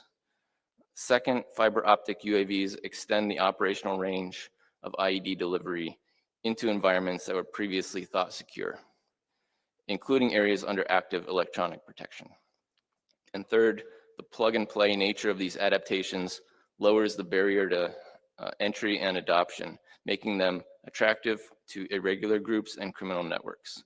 For the international community, this means 2 things. We must expand our awareness beyond RF-based drone countermeasures, and we should anticipate the blending of commercial technology and improvised tactics in ways that outpace current regulations. Fiber optic UAVs are a reminder that IED innovation is continuous and that global cooperation is essential to stay ahead of these evolving threats. Developments like fiber optic tethering illustrate how rapidly the IED threat environment is shifting. What was once an experimental approach is now appearing in multiple regions often adapted from ordinary consumer technology, but fiber optic drones are only one part of a broader trend, the integration of advanced software and artificial intelligence into improvised systems.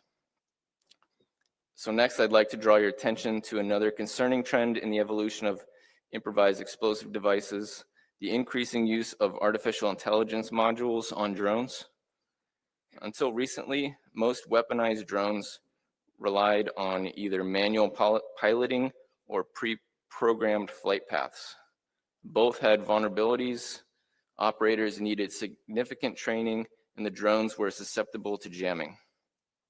What we are now seeing, however, is the rise of plug-and-play AI systems. They're compact, easily integrated modules that can bring advanced navigation and targeting capability to even low-cost, commercially available drones. These modules do not require specialized hardware integration or highly trained pilots. An operator can be trained in under an hour, and the AI does the work of identifying, tracking, and guiding the drone to a target, even when the communications are jammed. Reports from recent conflicts suggest hit rates using these modules of above 80%, a significant increase compared to traditional manually flown systems. Equally worrying, many of these AI chips are marketed for commercial robotics or hobbyist projects, making them widely available through normal supply chains with little oversight. Once adapted for hostile use, they effectively transform cheap civilian drones into precision-guided weapons. The implications for IED threats are serious. First, the barrier to entry for this also is falling. With modular, off-the-shelf AI chips, actors can transform ordinary drones into these delivery systems for explosives. Second, the risk to civilian population sites rises since these systems do not require skilled operators and can be deployed at scale.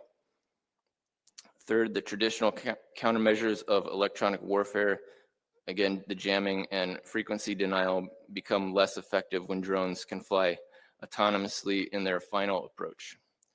This trend underscores the urgent need for the international community to monitor not only the flow of explosives and drone hardware, but also the enabling technology, the software and AI modules that turn basic platforms into precision systems. For member states, the question is not just about stopping the spread of IED components, but also how we adapt norms, technical standards, and coordination mechanisms to address this new generation of autonomous threats.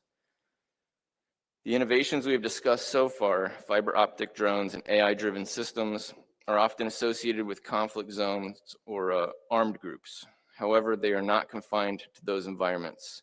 Increasingly, these technologies are finding their way into the hands of organized criminal networks. I'd like to briefly raise awareness about the growing use of unmanned aerial vehicles now by criminal organizations.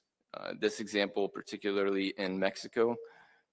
What began with improvised devices using fireworks or small munitions has now evolved significantly.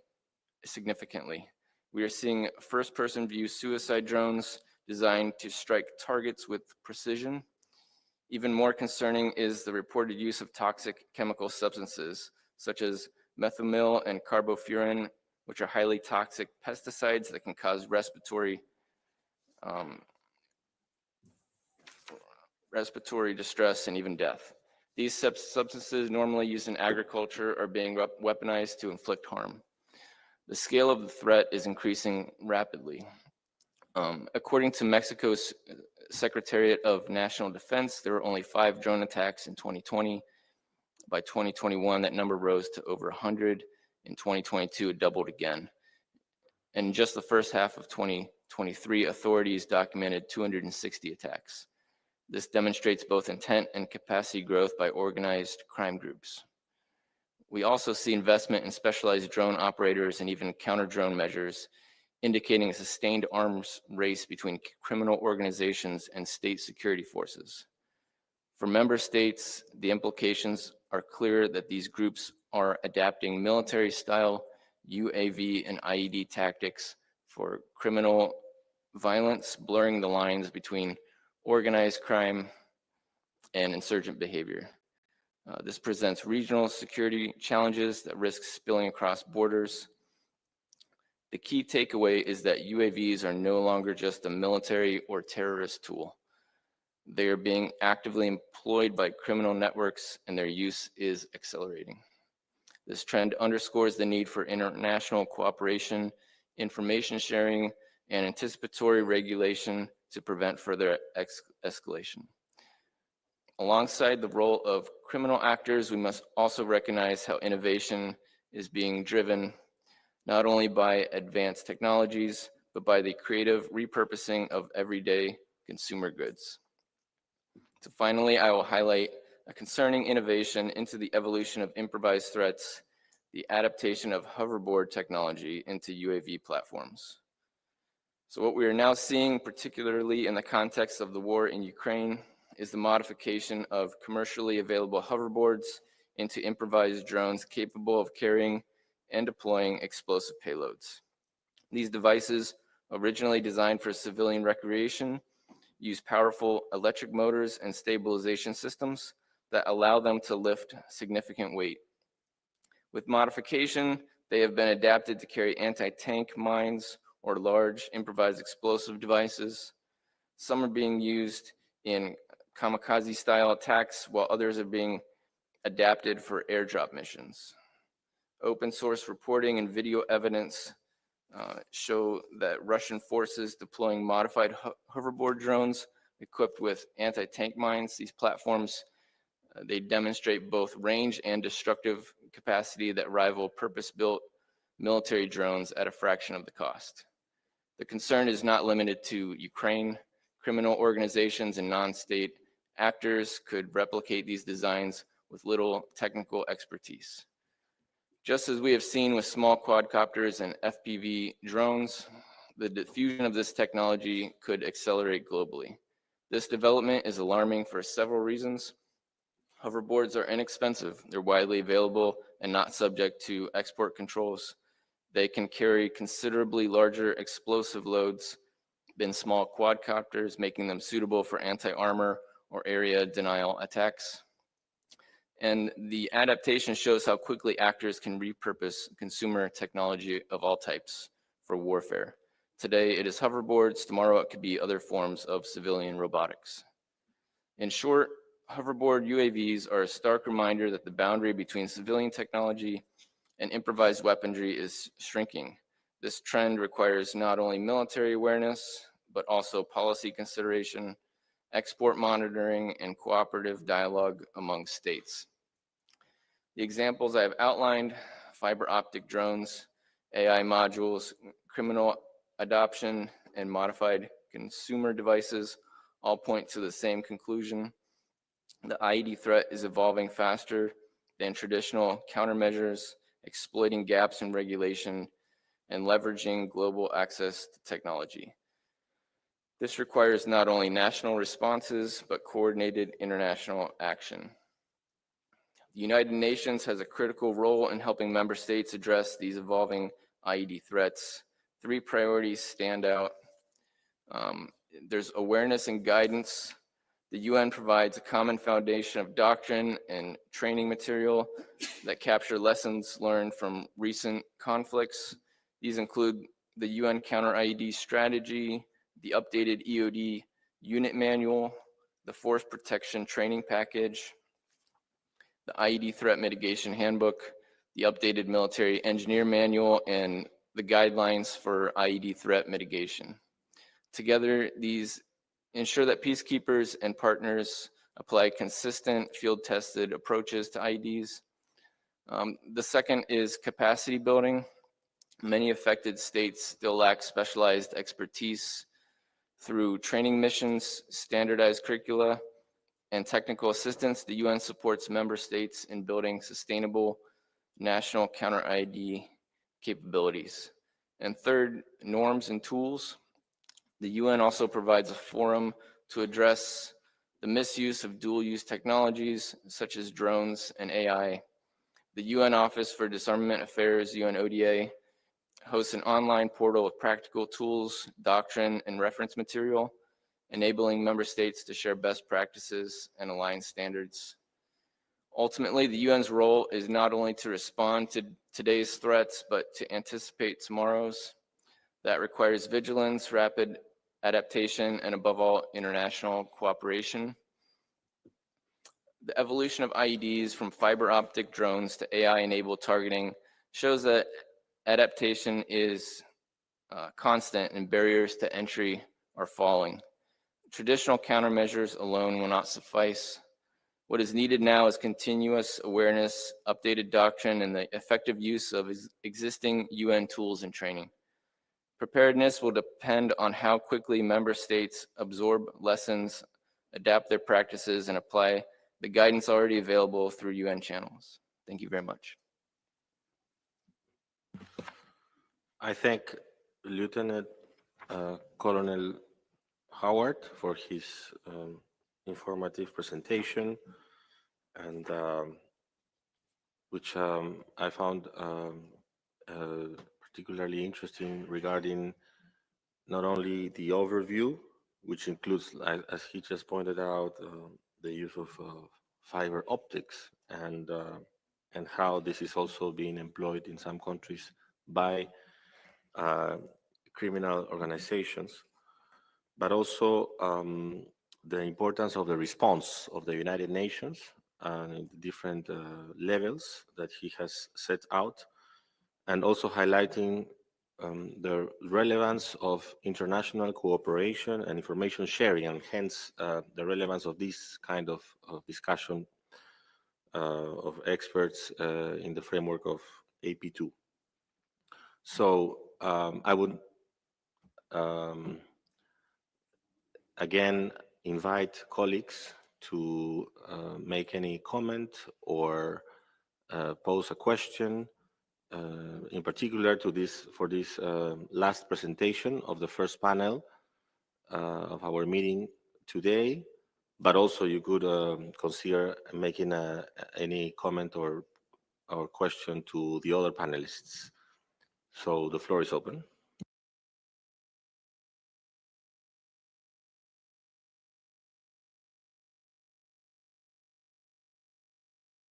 I recognize the distinguished representative of the United Kingdom. You have the floor, sir. Thank you, Mr. Coordinator, and thank you, Colonel Howard, for your presentation. I mentioned earlier in an observation the sine wave of IED development and how we start with the use of conventional munitions that are misappropriated. We then go into a rather crude development period before the ascendancy of far more complex and technologically more advanced devices. Now, 20 years ago, that sine wave was quite long, over a number of months, pushing on to years before we started to see very high-tech IEDs emerging in the population and on the battle space. But with the evolution and advancement of the information domain and passage of information, that sine wave is significantly compressed. And that messaging, that sharing of information and techniques is now at a speed that quite frequently overmatches governments. My question would be then, in order to disrupt that promulgation of knowledge and techniques, how can we as an international community filter the information domain without compromising globalization and connectivity? And I would offer it firstly to Colonel Howard and then to the wider board panel for comment. Thank you. I thank the distinguished representative of the United Kingdom for his question. And next in my list is the distinguished representative of Austria. You have the floor, sir. Thank you very much, Mr. Coordinator, or the coordinators, also for the excellent panels and the insights into developments in the field of IED and also new types. I think hearing the presentation and also the different developments that were presented, our question would be in face of this kind of new importance or use of different technological components. Does this also require new approaches by law enforcement or by Interpol or other agencies when it comes to the tracking of goods? Do you have to also look into other products than just the traditional explosives or traditional components of IEDs? Is there a shift in that direction as well? Or is the most pragmatic and easiest way still to look at the traditional components of IEDs? Since, I mean, you cannot make an IED without explosives. So even though we have seen some examples of that as well, I would be interested in the approaches when it comes to tracking goods, maybe even export controls on these kind of new setups of IEDs. Thank you.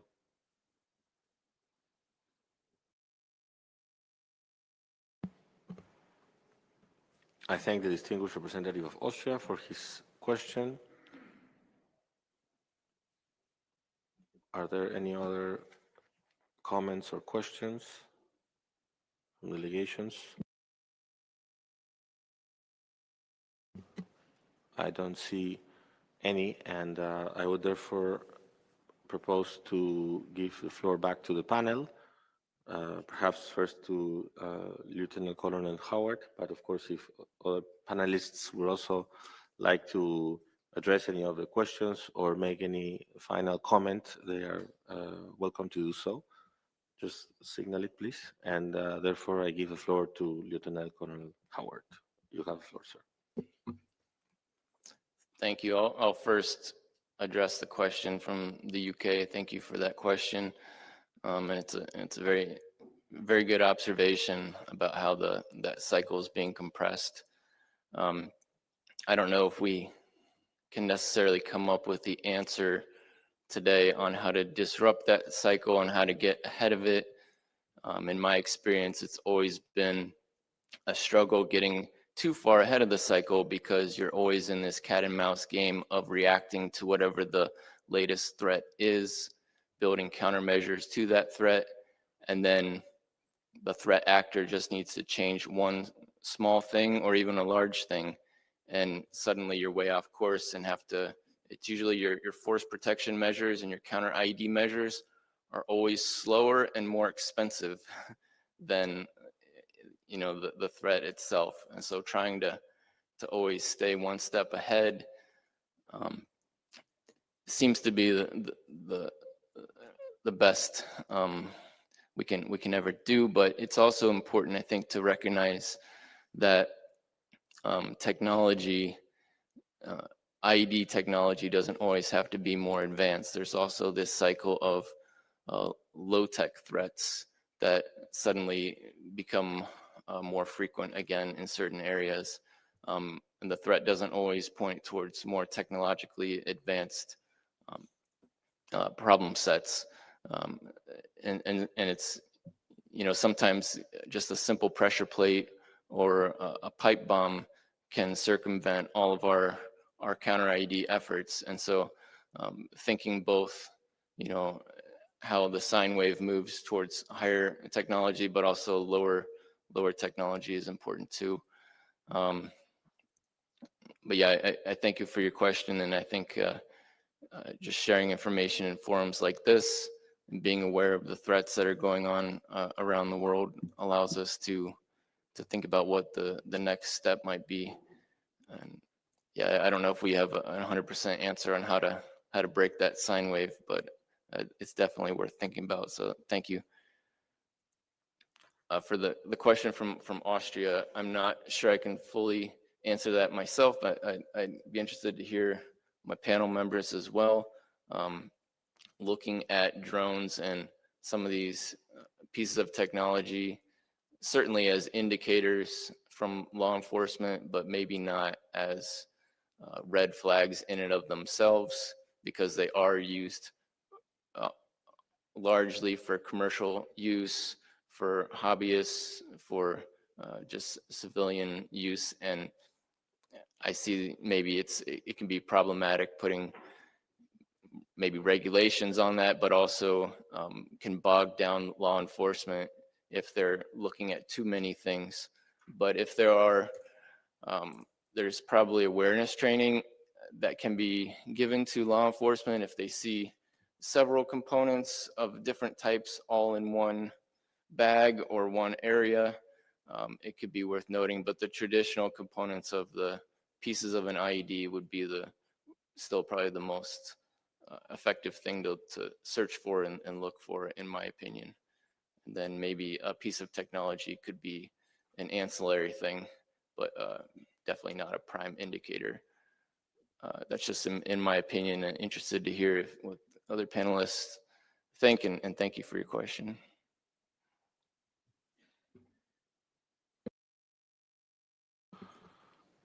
I thank the distinguished panelist for his answer to the two questions that were posed.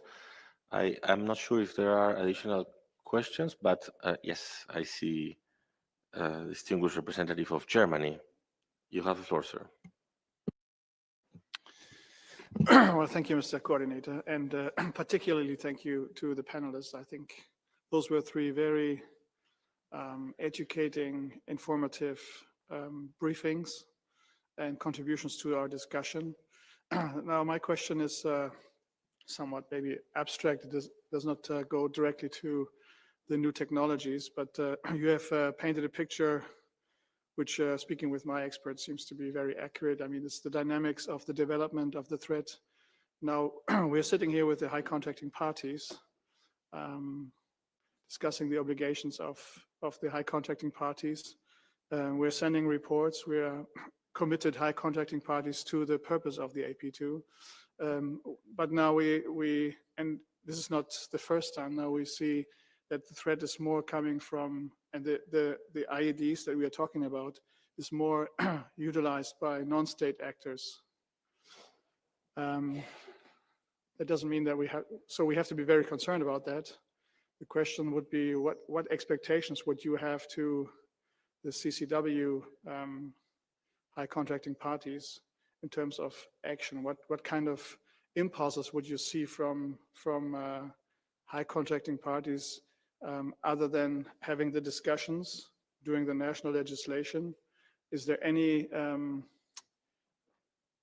multinational expectations you would have towards this community, other than beyond our annual discussions and our national obligations, that would then, in your view, help solve the problem or identify organized forces in terms of tackling that very dangerous threat that we are facing? Thank you. I thank the distinguished representative of Germany for his intervention and for the forward-looking question. I think it's a relevant question to pose. Of course, the panelists are welcome to share their reflections to that question, but I think it's also mainly for the high contracting parties to decide what to do. And next year we will have a big review conference also of the CCW. But I think it's a relevant question, and I would like to ask if colleagues from the panel would like to answer or reflect on that question. And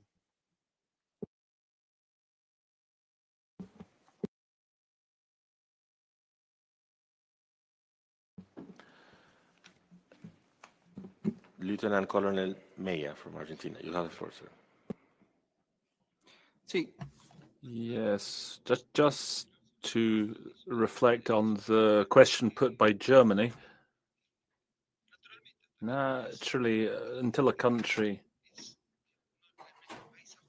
a country affected by IEDs, until it does its own intelligence or its interpretation of the process of information it's been collecting, to be able to develop methods or procedures to address and destroy or deter the creation of those IEDs. That's one aspect, but one of the secrets or a personal point of view here is that we should raise that level of intelligence, make it collective intelligence, global intelligence, a body responsible for obtaining all that information, produce that analysis of the information, and then disseminate it to all countries in the world, because it's a scourge that affects us all. I don't. Maybe there's a country that's affected currently by IEDs, but it doesn't mean in the future it won't be. There might be actions might take place with those using those kinds of devices in future. So having a global vision panorama of the evolution of these devices will help us not to eliminate, but at least mitigate the problem that we currently have with the evolution of those explosive devices. A personal vision, anyway, that's here. I think we're focusing very much on action and the device as the device itself. Sometimes it's wiser, though, to analyze society or individuals or illegal organizations that are taking shape and that will end up using those IEDs. I think that's more looking at the causes rather than the IEDs themselves are merely the symptom. So I think we actually need to tackle the causes behind it. Thank you. I thank Lieutenant Colonel Meyer for his reflection and specific ideas that I think are food for thought for contracting parties. While I have the role of coordinator or co-coordinator, I would like to avail myself of the right to make a question also. And actually, I was thinking of addressing a question to Lieutenant Colonel Howard, because one of the trends that he identified concerns the use of IEDs by criminal organizations. Was his the third trend that he identified, and I'm interested in knowing a bit more of the possible response of the United Nations regarding this specific trend, and or whether there's anything he could kindly share, because he also then developed the structure of the United Nations and how this is how they have put together different levels of response to IEDs, and in particular criminal organizations. So if I may kindly ask Lieutenant Colonel Howard. Thank you. Yes, thank you for the question. I think mostly when we're talking about regional threats, like criminal organizations typically don't span, a single organization typically doesn't span the whole globe. They're pretty localized to certain areas of the world. I think a regional and local response is most effective. So supporting whatever member state is currently dealing with that criminal organization, either that one member state or if it borders several, figuring out a way to give support regionally to those member states from the UN would probably be most effective, rather than thinking, trying to apply maybe a global approach. We can tailor it to the specific threats. If a specific member state has the desire to increase their capability in different counter IED aspects, there's certainly the process of requesting train the trainers or different courses or support from the UN, from the UN Mine Action Service, from the Office of Military Affairs, or from the Integrated Training Service that look at the different pieces of doctrine, the strategies, and the specific training material, everything from explosive hazard awareness through search courses, things that could be delivered at a national institution in a support role, not as direct training, but to maybe do capacity building and increase the number of trainers from a specific member state, and they can rely on the UN to respond to a request like that. Yeah, thank you. I thank Lieutenant Colonel Howard for his kind response. Next speaker in my list is distinguished representative of the Russian Federation. You have the floor, sir. Thank you, distinguished coordinator. To be honest, we weren't going to take the floor or ask questions, but unfortunately we are forced to do so. And before we move to the question, we would like to respond to what was said by the representative from UNMAS. Inter alia, we're disappointed and very surprised that the representative of a UN structure I invited as a panelist to this forum of state parties to amend the Protocol 2 descended to started accusing one of the state's parties of employing one of these devices, and in many ways has helped politicize this discussion. We're extremely disappointed by this, and it does make us wonder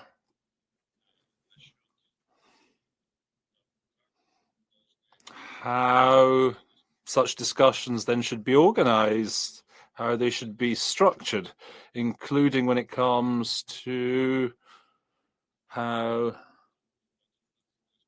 who in such panels and discussions, who should be able to take part for the purposes of providing a positive contribution to expert work at the forum of the amended Protocol 2. With respect to the information given, we really don't understand what sources this information has been.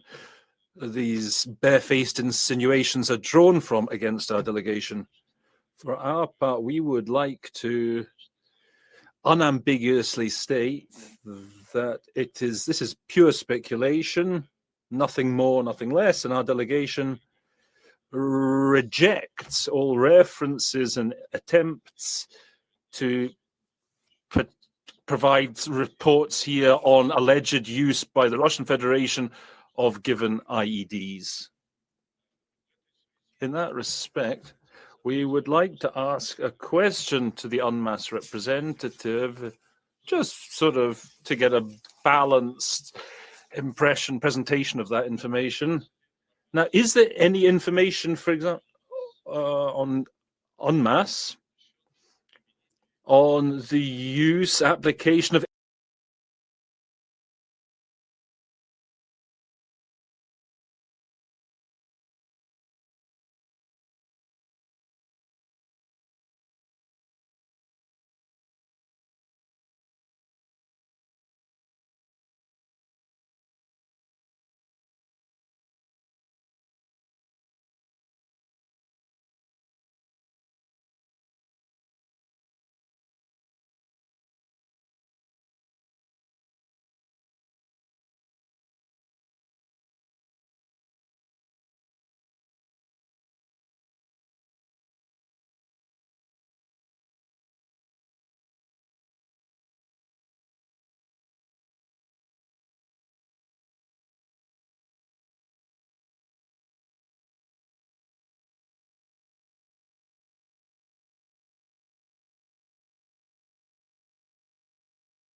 you.